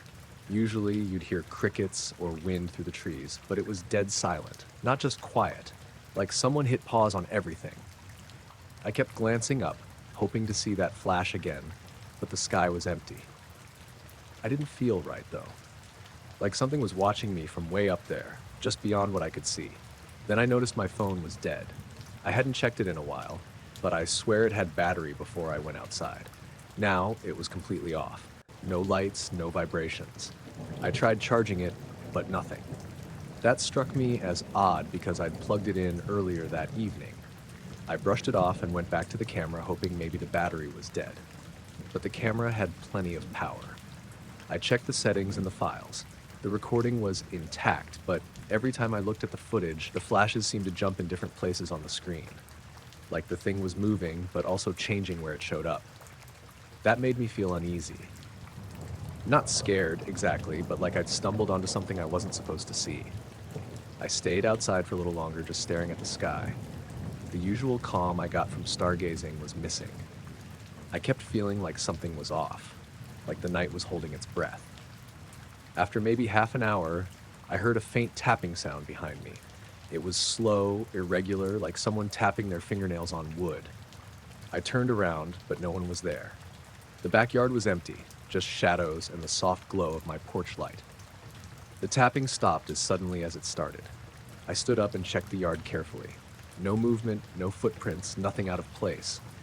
But that silence felt heavy, like the night itself was waiting for me to leave. I packed up my stuff and went inside. As I closed the door, I glanced back out the window. There was a light hovering just above the treetops, small and faint, not blinking or moving like a plane. It stayed there for a minute, then disappeared. Inside, I tried turning on my phone again. Nothing. I checked the clock. It said 12 a.m., but I was sure it had been closer to 11:15 when I first went out. I started to feel kind of off, like I'd lost some time. I didn't want to believe it, but I had that sinking feeling that whatever was out there had been messing with me somehow. The flashes, the silence, the dead phone, the tapping, all those little things piling up. I fell asleep with the camera on my desk, hoping the next day I'd find some explanation. In the morning, my phone worked fine. The clock was back to normal. The footage showed the flashes, the weird Z pattern moves, but nothing else. I keep watching it, trying to figure out what I caught. Sometimes I think I see a shape in the flashes, something that isn't a plane or satellite or shooting star, but the more I watch, the less I understand. It's like the thing was there, but also not really there. And I keep wondering what it was doing there in the night sky, moving like that, watching, just out of reach.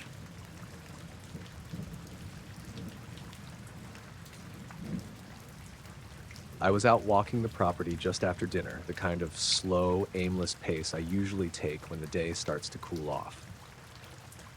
It was late May, early summer where I live, so the light was fading but not gone. The sky had that soft, bluish gray tone, the kind right before the sun slips below the horizon. I'd been outside a while, just wandering between the trees and the edge of the field, not really thinking about much. I remember looking up and seeing it almost without really expecting to. At first, it was just a shape against the dimming sky, low, moving slowly, just barely above the treetops.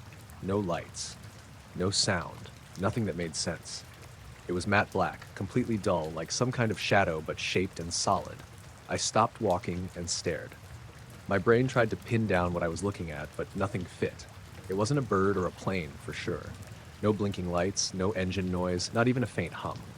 The thing just hovered there, moving sideways at a slow pace, perfectly still in shape, like it was watching. I blinked. Just a quick, normal blink.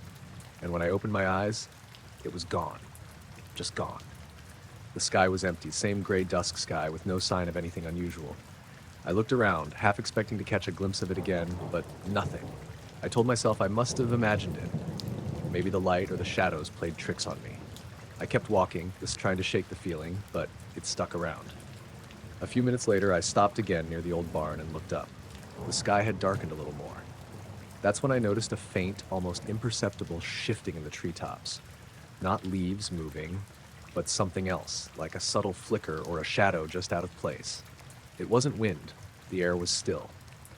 I shook my head, feeling uneasy, but didn't see anything else. Still, the feeling of being watched wouldn't leave me. That night, inside the house, I kept glancing out the windows. The streetlights flickered more than usual, and my dog stayed close, unusually quiet and alert. When I tried to sleep, I kept waking up every hour or so. Every time I opened my eyes, I thought I heard a faint scrape or a low tap somewhere outside. Nothing ever showed up when I checked. The next day, I walked the property again, hoping for some normalcy. But near the pond, I found a patch of grass flattened in a perfect circle. It looked fresh, like something heavy had rested there, but there were no tracks leading in or out. The soil was undisturbed except for that ring. I took pictures, but on the screen, the circle looked blurry, almost like a smudge, which made no sense because I'd taken the photos steady. Over the next few days, I kept noticing small oddities. The power in the house would flicker for a second, my phone battery drained faster than normal, and I could swear I heard quiet thumping sounds from the roof when no one else was around. I never saw the black shape again. But sometimes walking outside just before dark, I'd catch a glimpse of something moving low over the trees. Always silent, always out of reach. It wasn't a thing I could explain or point to. Just a presence, something watching. And I still don't know what it was.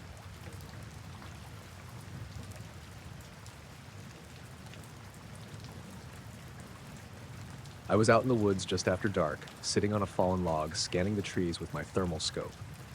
I'd gone hunting that evening, mostly just to clear my head, but I hadn't seen much. A few rabbits, some deer tracks, nothing that moved close enough. The forest was quiet except for the usual night sounds, leaves rustling, distant owls hooting. I kept sweeping the scope slowly, taking my time because the deeper it got into the night, the harder it was to see anything. That's the whole point of the thermal, right? To pick out warm shapes where the eye can't. After maybe 20 minutes of scanning, I caught something that didn't look right. It was a humanoid shape standing still just behind a big pine about 50 yards out. The figure was tall, thin, maybe 6 feet.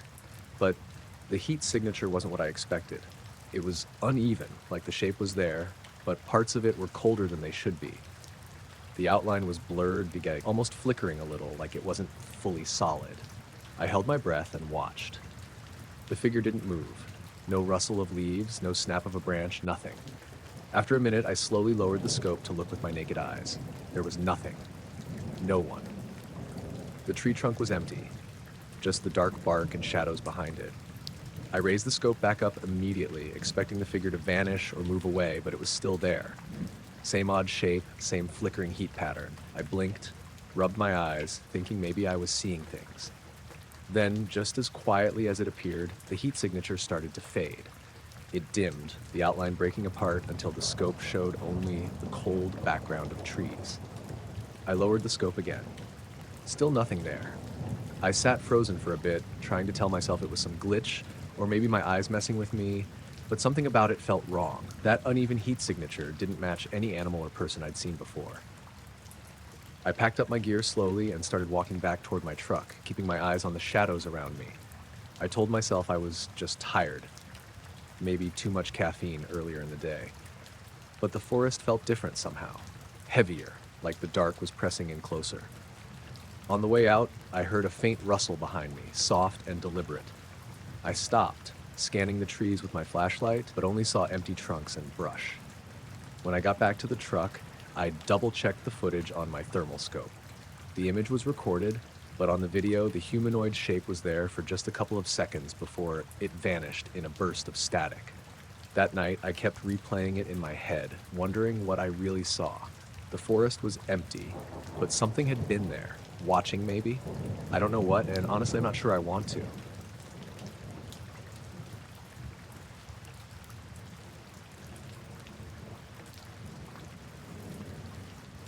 I was about 3 miles up on the Pine Ridge Loop when it happened.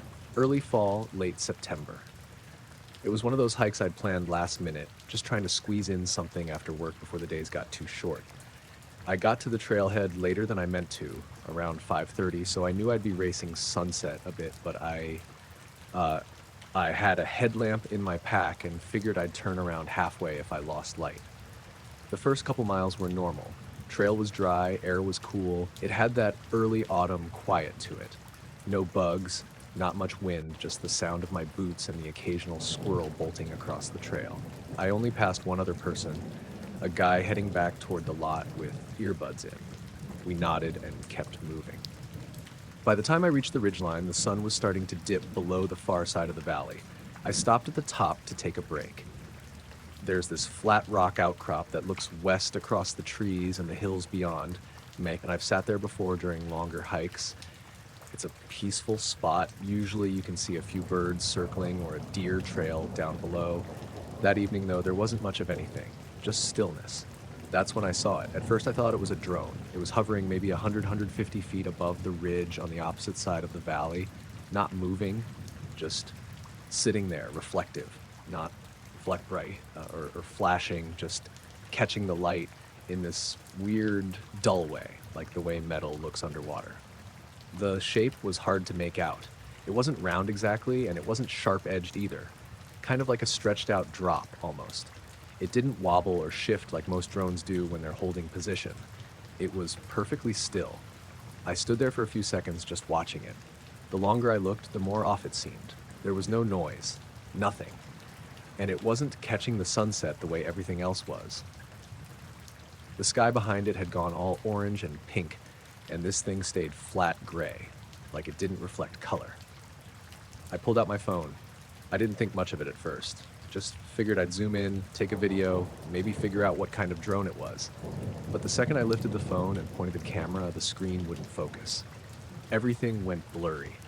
Not just the object, everything. Like the autofocus was stuck in the wrong depth and couldn't correct. I tapped the screen.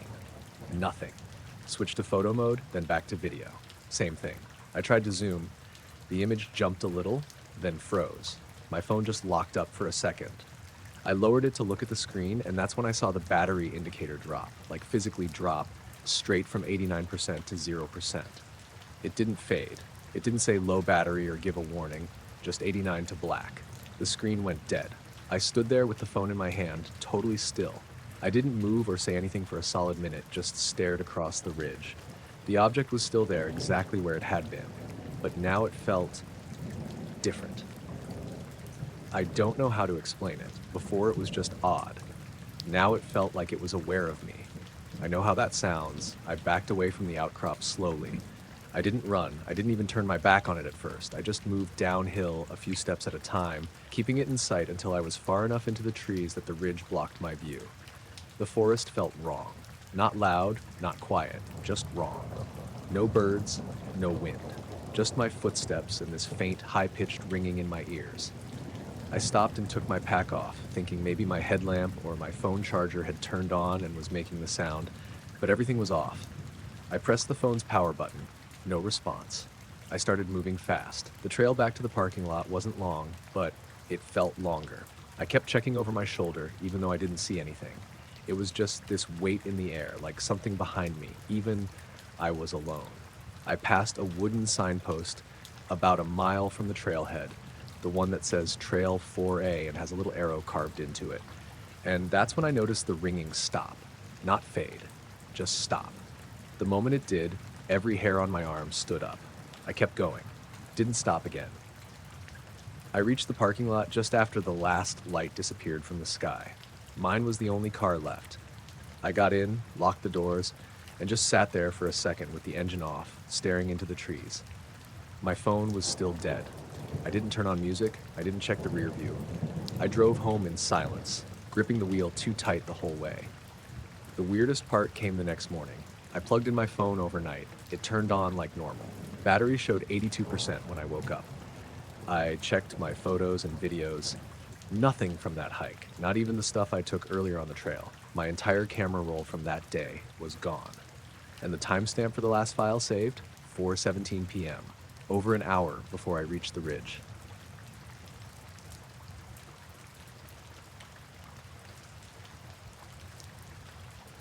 We were out in this remote valley running a survey on behalf of the state's environmental agency.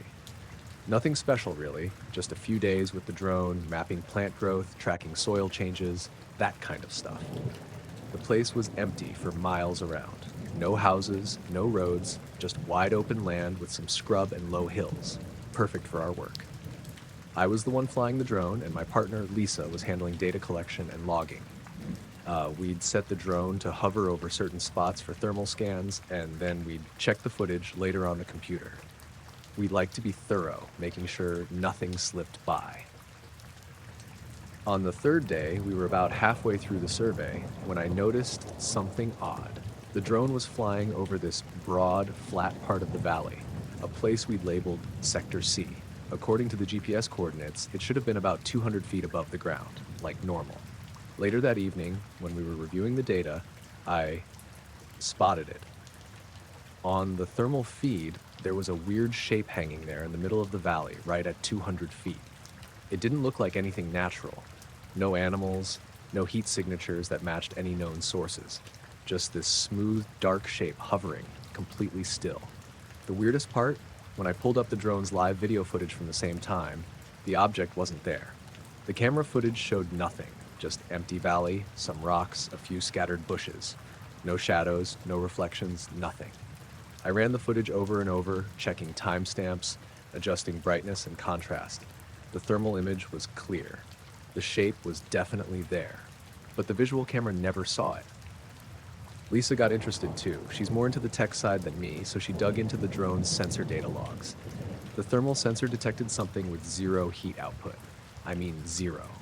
Normally, even a rock warmed by the sun would show some heat. This thing didn't. It was like a black hole for heat. We went back out the next day, tried to catch it live. We flew the drone over Sector C again, hovering at the same altitude and time. Nothing showed up on either camera or thermal sensors. It was just empty. That night, I stared at the footage again. The shape seemed to shift slightly from frame to frame, almost like it was watching us back. But that could have just been my mind playing tricks. The rest of the week went by with nothing unusual. The valley stayed quiet, the drone worked fine. Still, the thought of that shape stuck with me. What creeped me out more was the timing. When I checked the drone's flight logs, there was a strange 5-minute gap where the GPS signal dropped and the drone drifted slightly off course. The weird shape showed up exactly during that gap. The drone's software said everything was fine, but the logs told a different story. Lisa and I argued about whether to report it or not. The agency wanted solid proof, and all we had was this glitchy data with a ghostly shape in the thermal feed. No video evidence, no other sensors picked up anything, just that one weird silent silhouette.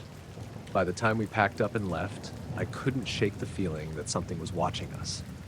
Not hostile or aggressive, but present. Like the valley itself was holding its breath. I still look back at that footage sometimes.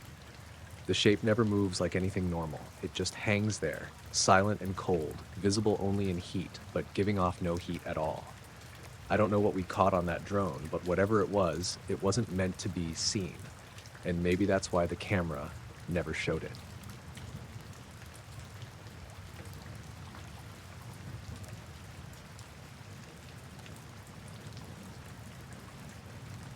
The call came in just after lunch. A guy in his 30s had checked into the trail register at the South Rim Loop 2 days earlier, but never signed out. His car was still in the parking lot that morning. Solo hiker. Light gear, no planned overnights. Pretty standard missing persons start. I'd done these searches before, so I didn't expect anything weird. Most people just got turned around or took a bad fall. Sometimes you'd find them huddled under a tree and dehydrated and embarrassed. That's what I figured this would be. We started sweeping the area with a couple volunteers from Search and Rescue. It was late September, leaves coming down, weather mild, good conditions. We split the loop into sections, and I took the North Ridge. Midway through the first day, I got a ping from the emergency services dispatcher. The missing guy had rented a personal GPS beacon from an outfitter in Flagstaff. Turned out it had gone active that morning, around 10:47 a.m., but it wasn't sending a distress signal, just a location update. They forwarded me the coordinates, and I hiked over to the spot. It took maybe 40 minutes. The signal wasn't moving. When I got close, I started looking around for signs. Dropped gear, broken branches, anything. But it was quiet.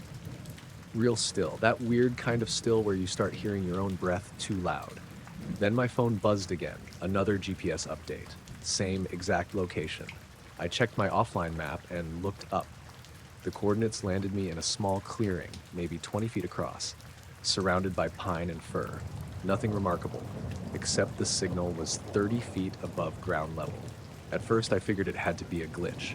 GPS isn't perfect, sometimes the elevation's off, but when I stood under the spot and used my receiver to triangulate, it kept locking on to that exact height. I even walked in circles a few times to double check. Same reading every time. I called it in. The dispatcher asked me to wait and keep eyes on the area while they got someone to bring climbing gear. In the meantime, I started scanning the trees for any signs of the device or a body. There wasn't anything. No movement. No birds either, now that I thought about it. That struck me as odd. Usually there's some kind of sound, squirrels, wind in the branches, the occasional hawk, but it was dead silent. I started getting this feeling like I was being watched. It didn't feel like nerves, more like something was aware of me but staying just out of sight. Every time I turned around, I half expected to see someone standing there. I even called out once, just to be sure. No answer. About 15 minutes later, the climbing guy radioed in. He was still a ways out. I didn't want to waste time, so I walked the perimeter again. Eyes up. Still no sign of anything hanging, snagged, or stuck.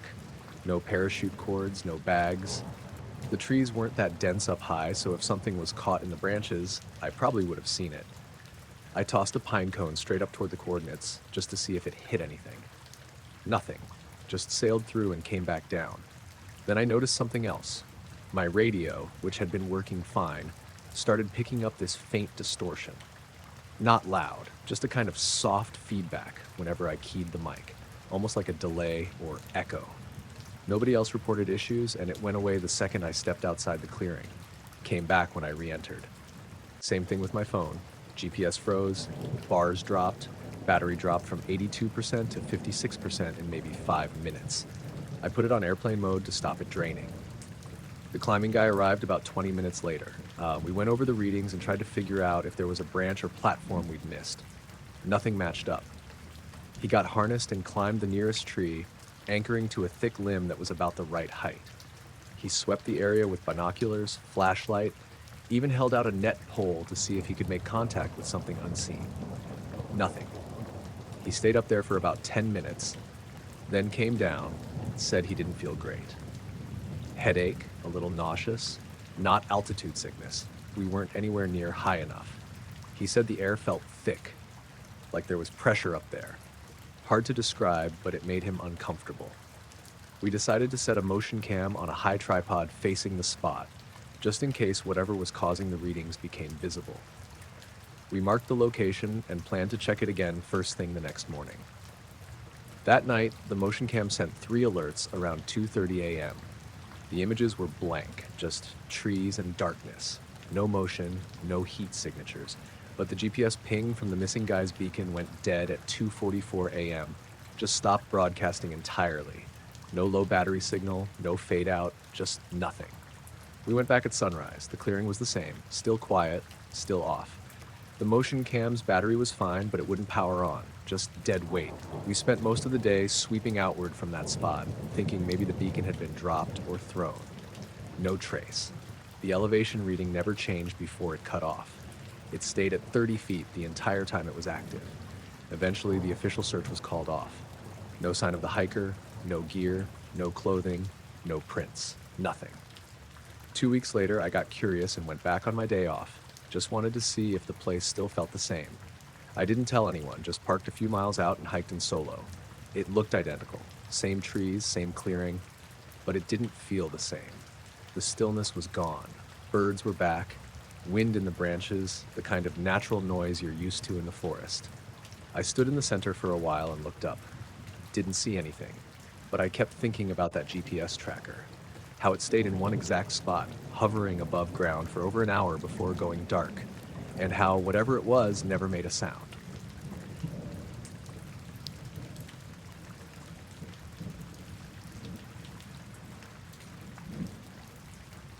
I was out riding alone near Watson Lake.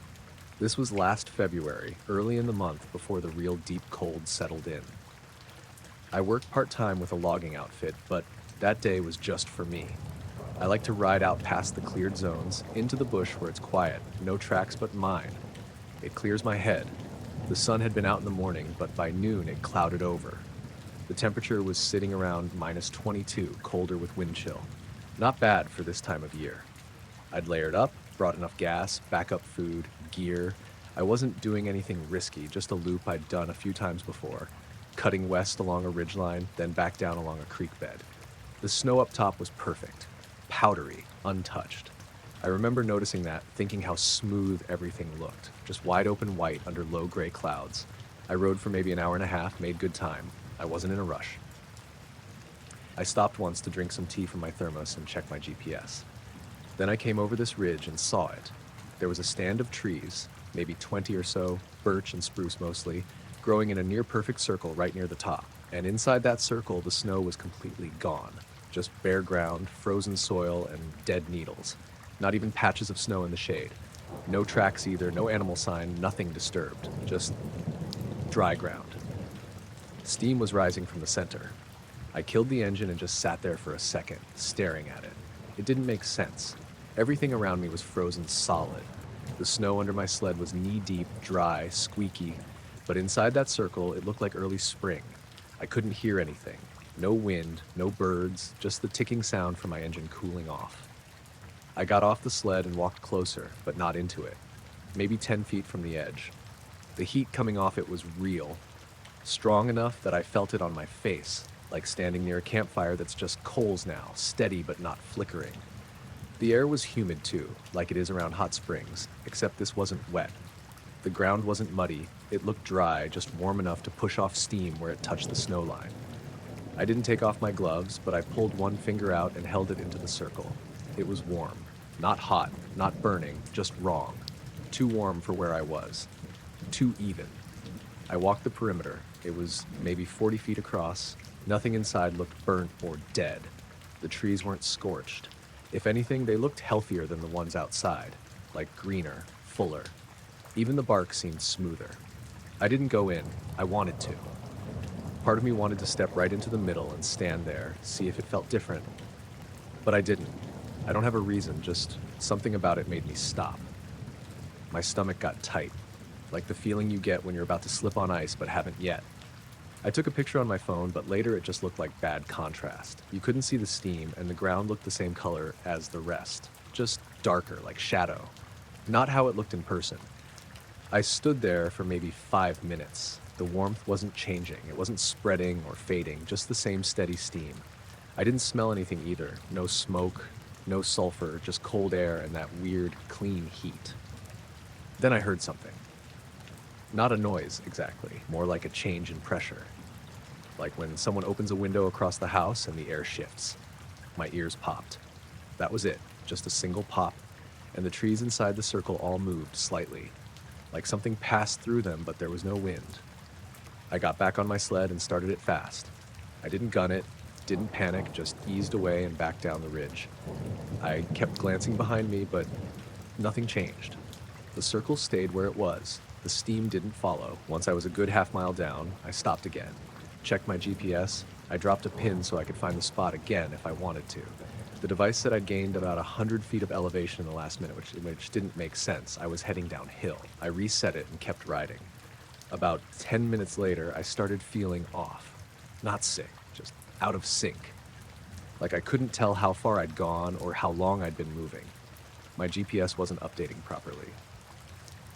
It showed me sitting still even when I was moving. I checked the time on it and on my watch. They were off by 6 minutes. Not a huge gap, but they'd been synced that morning.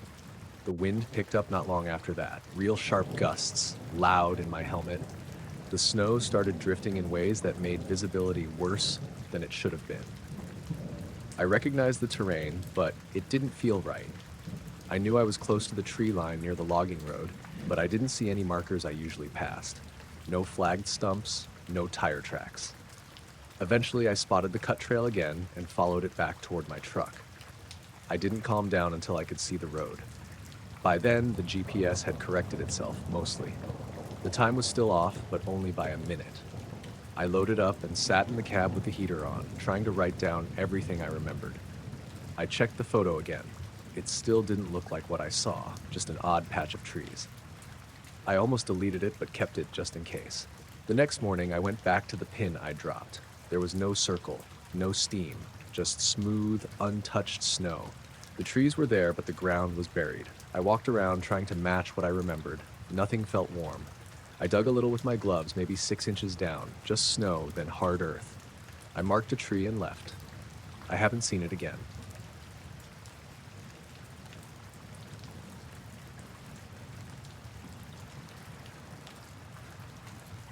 I worked as a satellite technician for a small private contractor outside Albuquerque. Most of the job was back-end stuff. Signal testing, realignment, diagnostics. Boring, mostly. Lots of sitting in front of a screen, looking at data streams and noise. The kind of work where the strangest thing you see is usually just a bug in the code or a hardware hiccup. This happened in March 2021. I was pulling a solo overnight shift. Our team rotated nights every couple weeks, and that Thursday, it landed on me. The building was empty except for me and a janitor who usually came through around midnight and left by 2. At about 1:14 a.m., I was running a scheduled calibration on one of the least band communication relays we help maintain. Low orbit, slow drift, used mostly for weather telemetry. While I was watching the signal strength graph, the feed stuttered. Just for a split second. Not a full drop, just a hiccup in the stream. Normally that just means a ground station somewhere had interference or the satellite rolled a little weird, but then I saw the waveform spike.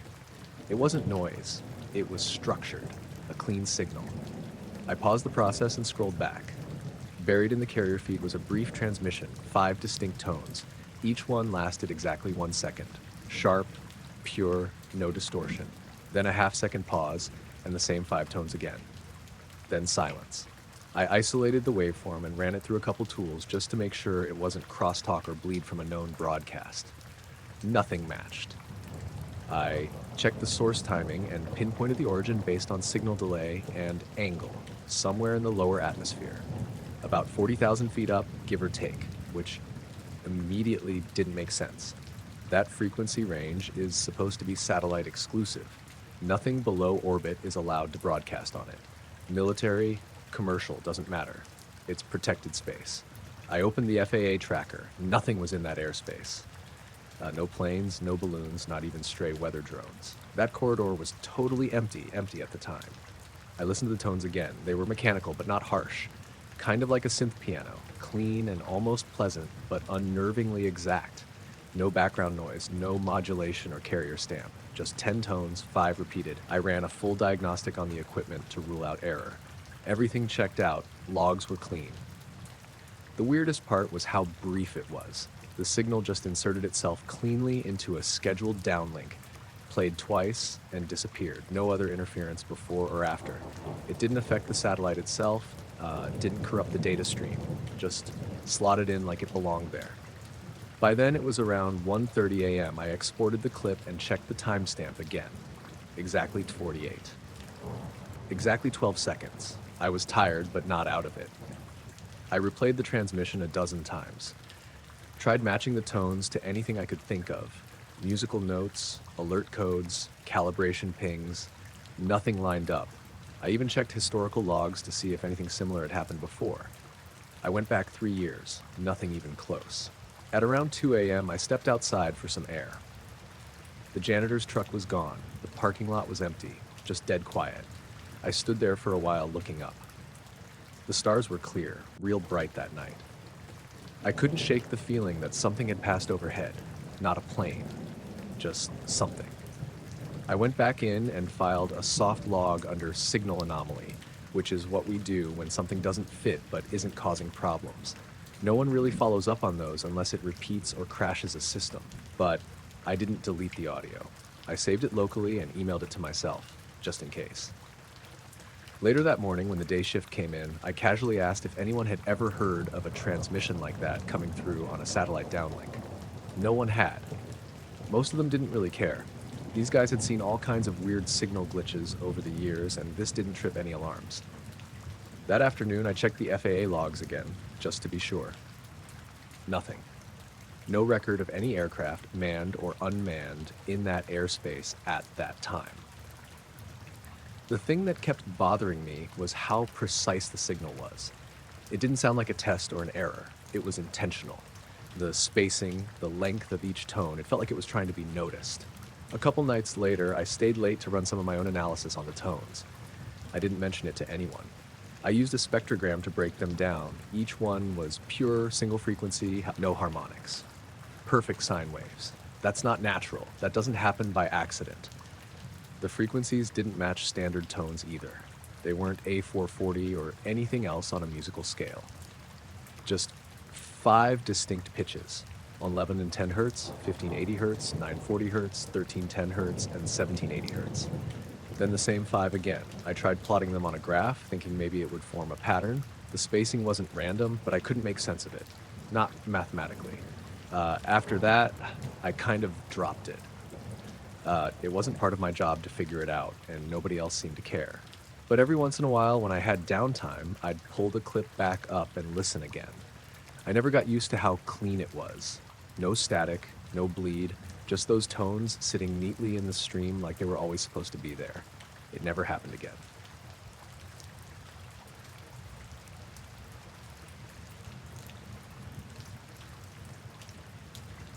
I was out in the woods behind my cousin's place in early November, just north of Mendocino. I'd hunted that area a few times before, but only ever for small game. That year, I decided to try tracking a buck I'd spotted the weekend before. Big body, heavy antlers, always just on the edge of view. I hadn't gotten a clear shot, so I went back out early one morning before sunrise, hoping he'd make another appearance. It was colder than expected, even for that time of year. No wind, just quiet and still. I had my gear, rifle slung over my shoulder, flashlight clipped to my vest, though I rarely used it once my eyes adjusted. The moon was out, so visibility wasn't bad. I followed a set of prints about an hour in, just past the second ridgeline. They looked like deer tracks, spaced wide, angled toward a creek bed. I kept low, moved slow, stopped often. I'd done this enough times to know not to rush. About half a mile in, I noticed the woods had gone dead quiet.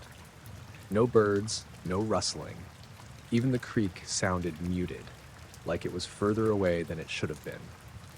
That hit me weird. I paused and listened. Nothing but my own breath and the light crunch of frost under my boots. I followed the tracks another couple hundred yards, then stopped dead. There was a fresh impression in the dirt ahead of me, off the trail a little to the left.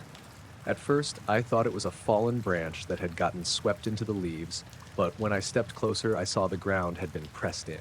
5 marks. Long, narrow, about the width of my fingers, but spaced way wider apart, like something had pushed down hard with 5 points, evenly spaced in a perfect arc. It looked almost like a handprint, but it was easily 2 feet across. No other prints around it, no drag marks, no signs of where it had come from or gone to. I crouched there for a long minute, staring at it. The soil was slightly damp, soft enough to hold a shape.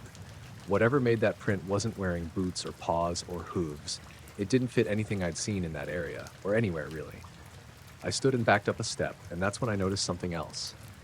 The deer tracks I'd been following just stopped about 10 feet before the print. Not faded or diverted. They just ended. No scatter, no sign of panic, just gone. I stayed there for maybe 10 minutes, trying to make sense of it. I thought maybe some kind of weird tree fall, or maybe erosion had caused the shape. But the edges were too defined, clean lines, like pressure had been applied straight down, not dragged or swept. Eventually, I circled the area looking for more signs. I found 3 more prints like that, all spaced irregularly, like they were from something walking or moving, but each one the same size and shape. No other tracks between them, no crushed leaves, just those impressions in the dirt and silence. I felt strange being out there. Not scared exactly, but watched. It was that same feeling you get when someone's behind you, even if you know they're not. I kept checking over my shoulder, and I couldn't shake the sense that I wasn't alone. I decided to head back. I marked the spot on my GPS, figured I could come back later, maybe bring someone else. I hadn't heard or seen a single animal since I found the first print. Even the bugs were gone. No buzzing, no movement. About halfway back to the truck, I started hearing this faint clicking sound, like stones tapping together, but fast and rhythmic. It wasn't constant, just came in short bursts every few minutes. I stopped and listened each time, but it never seemed closer or further. Just there, hanging in the air. It followed me the rest of the way out. Once I got to the clearing near the trailhead, everything snapped back at once. Birds started calling again. Wind in the trees, the normal background noise of the woods. It was like someone flipped a switch. The clicking stopped too. I didn't say anything to my cousin that day, just packed my gear and drove home. The next weekend, I went back. Brought a buddy with me, told him I'd seen a weird print and wanted another opinion. We hiked in the same way, followed my GPS back to the marked spot. The impressions were gone, not disturbed or trampled, just gone. The ground looked untouched. Even the leaves were back where they'd been, like no one had stepped there at all. The deer tracks weren't there either. Nothing. My buddy thought I'd marked the wrong place. I know I didn't. We stayed for a few hours, never heard the clicking again, but the quiet came back around midday. Just this sudden, unnatural stillness. My buddy noticed it too. Asked if there was a storm rolling in. Sky was clear. We left not long after that. I haven't been back out there since. Not to that ridge. I've hunted the lower trails, stuck closer to the roads, but I don't go past the creek anymore. Sometimes when I'm up there alone, I still hear that clicking. Never close, never loud, just enough to know it's there.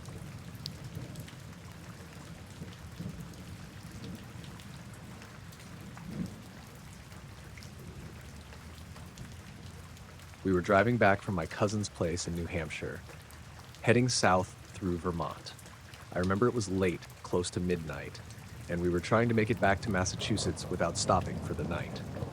My girlfriend, Mel, was dozing off in the passenger seat.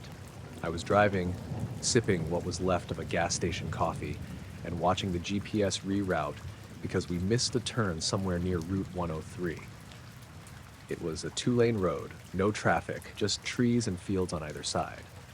No houses for miles, no streetlights. It was dead quiet except for the tires on the pavement and whatever song was half playing on the radio. The air felt heavy, kind of humid, even though it was mid-October. Somewhere near Shrewsbury, the engine started acting up. Not stalling, just this weird jerking when I hit the gas, like it wasn't shifting right. I figured we might have picked up some bad gas, or maybe the transmission was slipping.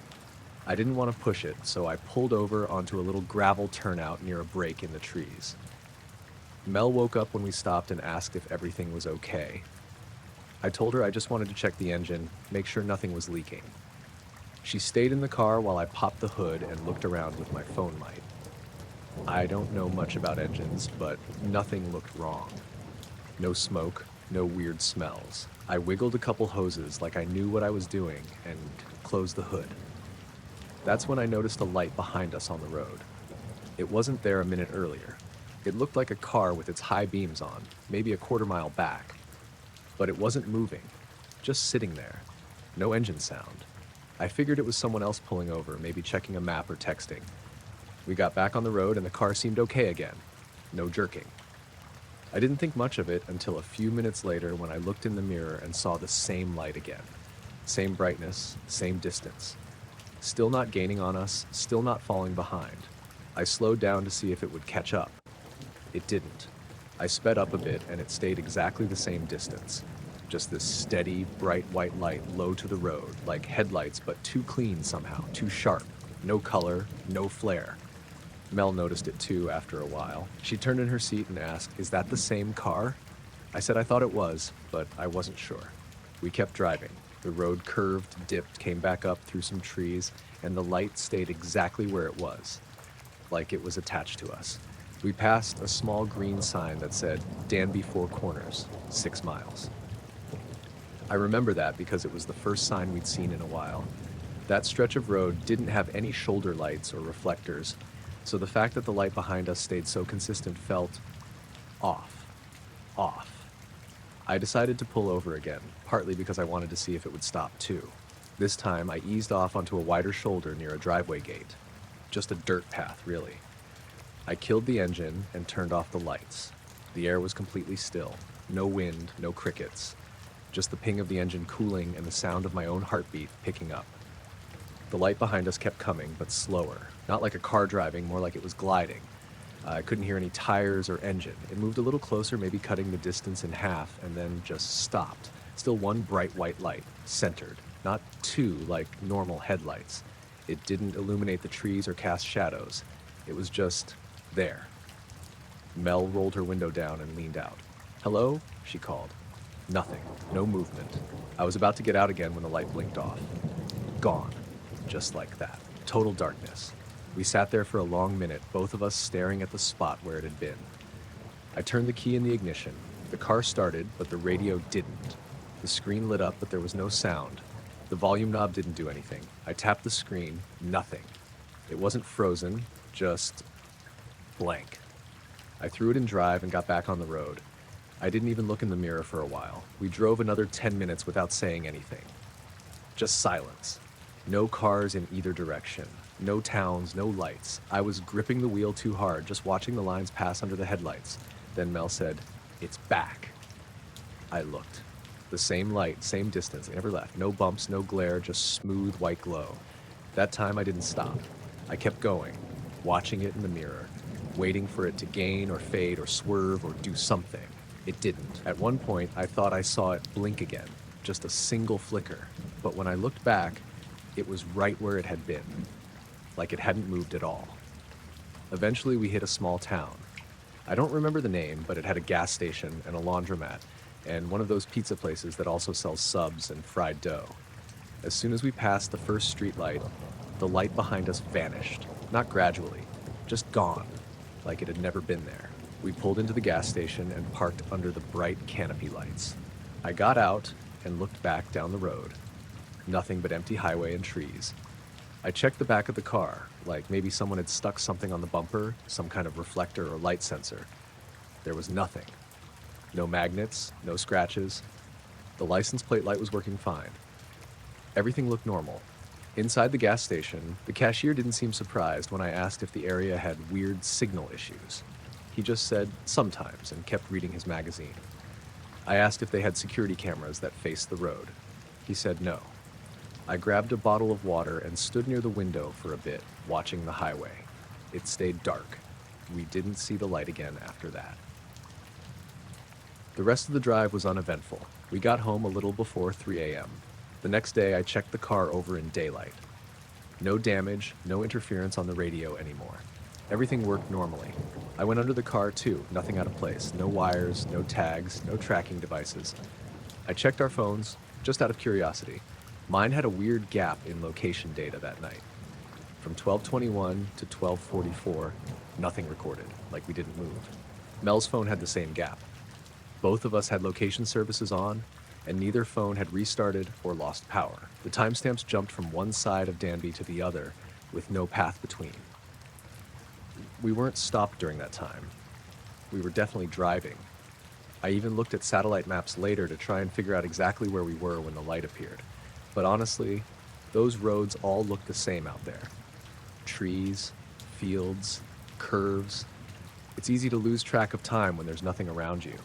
Every now and then I think about pulling the dashcam footage from that night, but I never got around to checking if it was recording. I haven't driven that route again. If we go north now, we stick to the main highways. I don't care if it takes longer.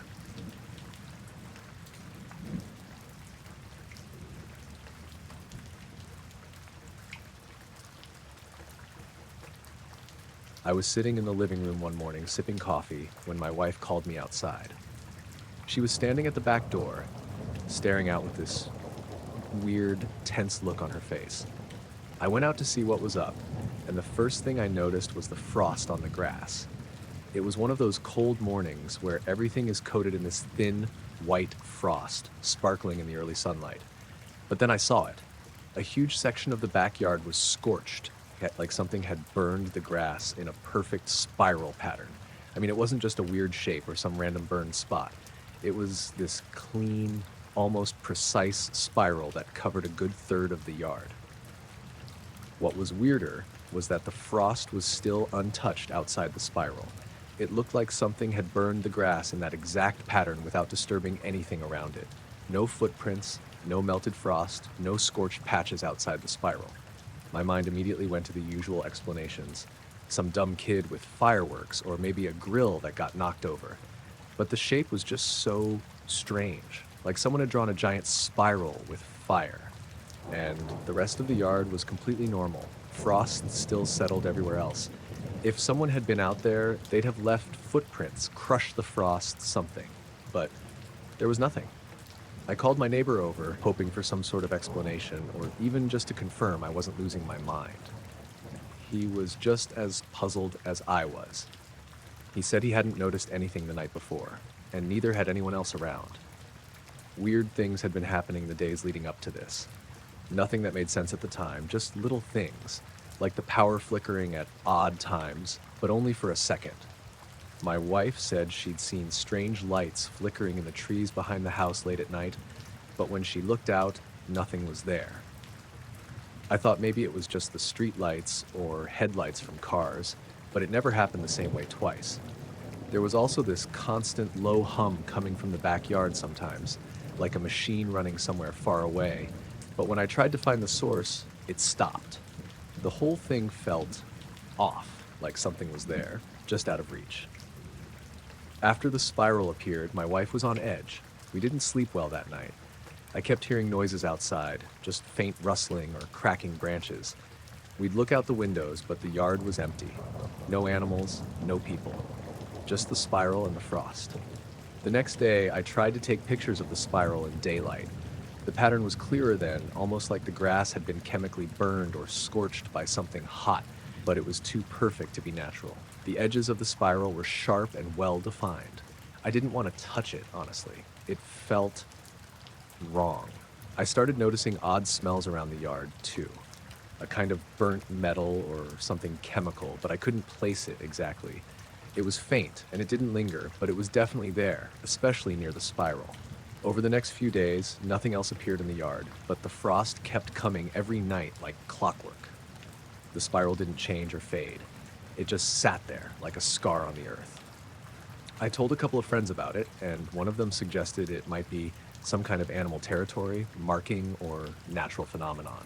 But none of it made sense. Animals don't burn grass in perfect spirals, and natural fires don't leave frost untouched around them. One night, about a week after the spiral showed up, I was outside having a smoke when I noticed something moving near the tree line at the edge of the yard. It was dark, almost a shadow, but it was there.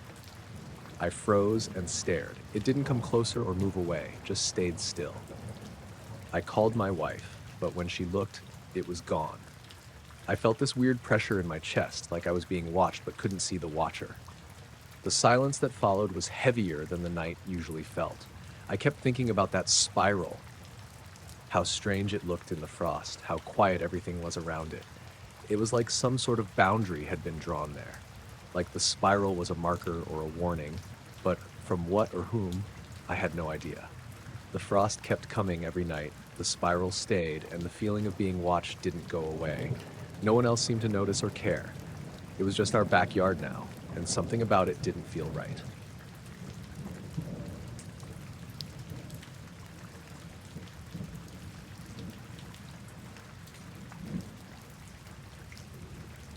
I woke up on the couch around 3:40 in the morning. I remember the time because the microwave clock was one of the only things still glowing in the dark. I'd fallen asleep watching a game replay, nothing unusual about that. What was weird was the room. It took me a few seconds to really notice anything. I stood up, stretched, felt the usual stiffness in my neck, then looked around and something just felt off. I couldn't place it right away, but everything was wrong. Just a little. Like the TV wasn't square to the wall anymore and the coffee table was slightly angled. Not much, just enough that it caught your eye if you knew what it was supposed to look like. At first I thought maybe I bumped into something while getting up, but then I noticed the armchair was also out of place, and the rug. Even the painting over the fireplace looked rotated, like someone had shifted it a few degrees clockwise. I walked around, checking each thing one by one. Everything was still there, nothing missing, nothing broken, just moved, slightly, and all in the same direction, like someone had nudged the whole room a few inches clockwise, piece by piece. It was too consistent to be random. I live alone, no pets, no overnight guests, no one had a key. I went to check the front door, and that's when I really froze. It was standing wide open, but the deadbolt and the chain lock were both still engaged. That shouldn't be possible. The bolt was slid into the frame and the chain was hanging exactly how it would if the door were closed and locked. But the door was wide open, maybe 2 feet from the jamb. It made no sense. The locks looked untouched. I stood there for a while just staring at it, trying to make sense of how that could happen. I even tried to close the door again while keeping the locks in place just to see if maybe something was broken. But the door couldn't move without unlocking them. There wasn't enough give. I turned on every light in the house and checked every room. No signs of anyone, no windows open, back door was locked and latched, no footprints, no scuff marks, no handprints on the doorknob or frame. I even pulled out a flashlight and looked at the baseboards and under furniture like an idiot. Nothing. The silence felt heavy. I remember that. Not just quiet, but like the house was holding its breath. I sat back on the couch and just tried to think. I wondered if I had sleepwalked, or maybe done something in a daze, but the locks didn't make sense, and even if I had somehow unlocked the door and opened it, how would I have re-engaged the deadbolt and chain with it open? That wasn't something I could explain away. Then I noticed my phone was dead. Not just low battery, completely black. That's odd because I'd plugged it in before falling asleep. I checked the outlet. It was working. The lamp next to it was still on. I swapped cables, tried charging it again. Nothing. Completely fried. When I turned back toward the living room, I caught another small thing. All the couch cushions were slightly shifted to the right. Not disheveled, just off by a few inches. Same direction as everything else. I hadn't noticed it before. It was like every object in that room had been gently pushed, like someone had taken a ruler and lined it all up along a curved axis, all clockwise, all subtle enough that you might miss it if you weren't paying attention. I went outside, just stood on the porch. Everything looked normal. Street was quiet, lights off in all the houses, No cars passing by, no wind, no animals, just that stillness. I waited maybe 10 minutes, just trying to ground myself, then went back in and locked the door again, checked the locks 3 times. I didn't go back to sleep, just sat in the kitchen with the lights on, drinking cold coffee and staring at my dead phone. Around 5, the birds started up, and for some reason that helped. It felt like the world had started moving again. When the sun came up, I went back to the living room. Everything was still in that weird, slightly rotated layout. I thought about putting it all back, but for some reason I couldn't. It felt wrong to touch anything. I waited until later that afternoon, then finally reset the room. It took a while to line everything up the way I remembered. I kept second-guessing it. Was the couch always that close to the wall? Did the chair always face this angle? I couldn't be sure anymore. I got a new phone that week. The old one never turned back on, even after trying a new battery. A friend who's into electronics said it looked like a power surge had fried the inside, but nothing else in the house was affected. My router, my TV, the microwave, they all worked fine. The locks were inspected by a handyman. He couldn't explain the door either. Said everything looked secure and functional, no damage, no tampering, just a normal, locked door. Nothing else like that's happened since. No missing time, no objects moving, no open doors. But I wake up more often now. Like my body's on alert for something. I sleep with the living room light on more nights than I'd admit, and every few weeks I'll walk in there and just check. Not for anything big, just to make sure nothing's moved.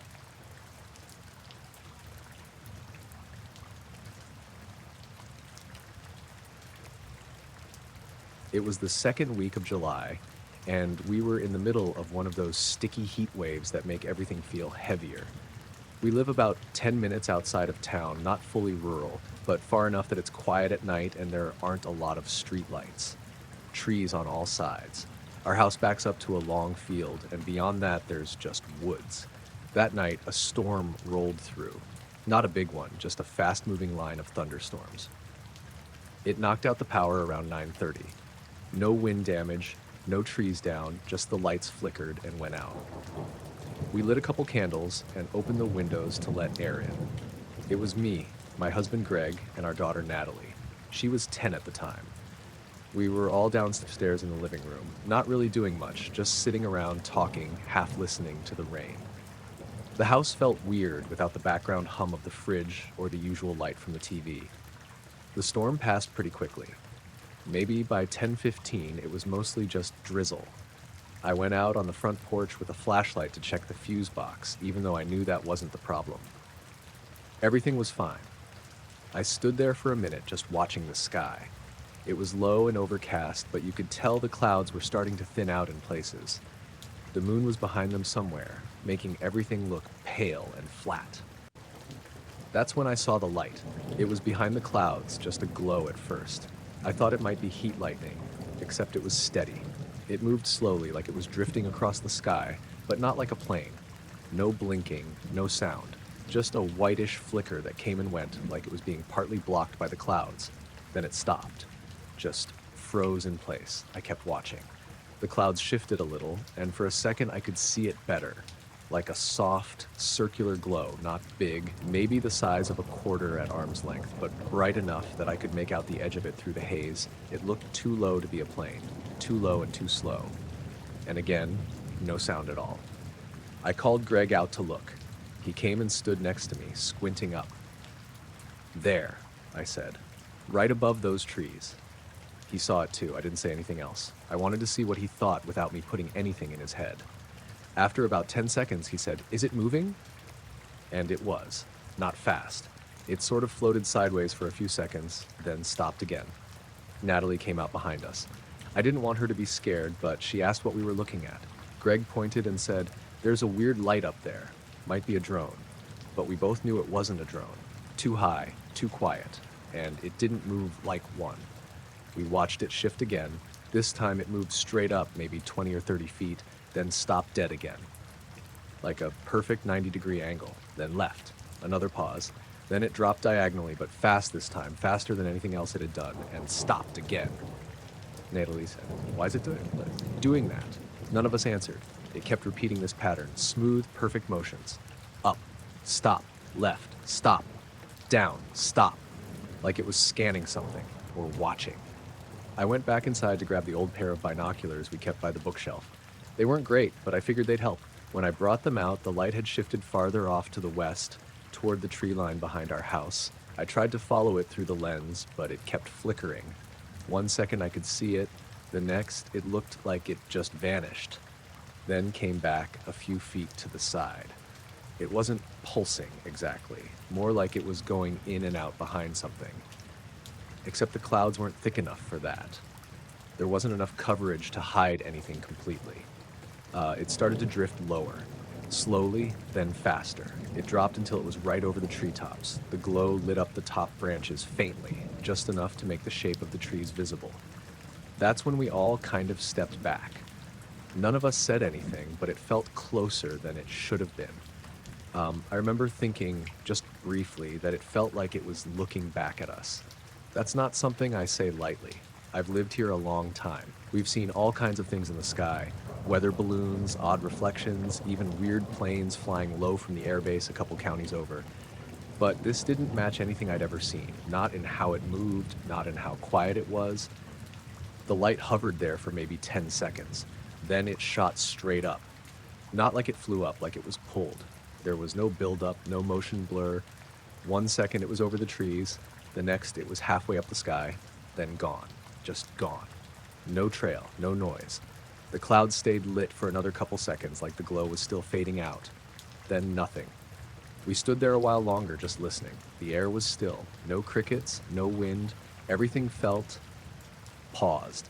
Eventually Natalie asked if we could go inside. We said yeah. The power came back on sometime around 1 in the morning. I know because I heard the fridge kick back on and the living room light we'd forgotten to switch off buzzed to life. The next day, we didn't talk much about it. I think we all figured we saw something strange, but we didn't know what to do with it. It's not like we could report it. What would we say? We checked the news. Nothing. No media reports, no power station issues, no mention of anything flying overhead. We haven't seen anything like it since. But on clear nights, I do find myself looking up more than I used to.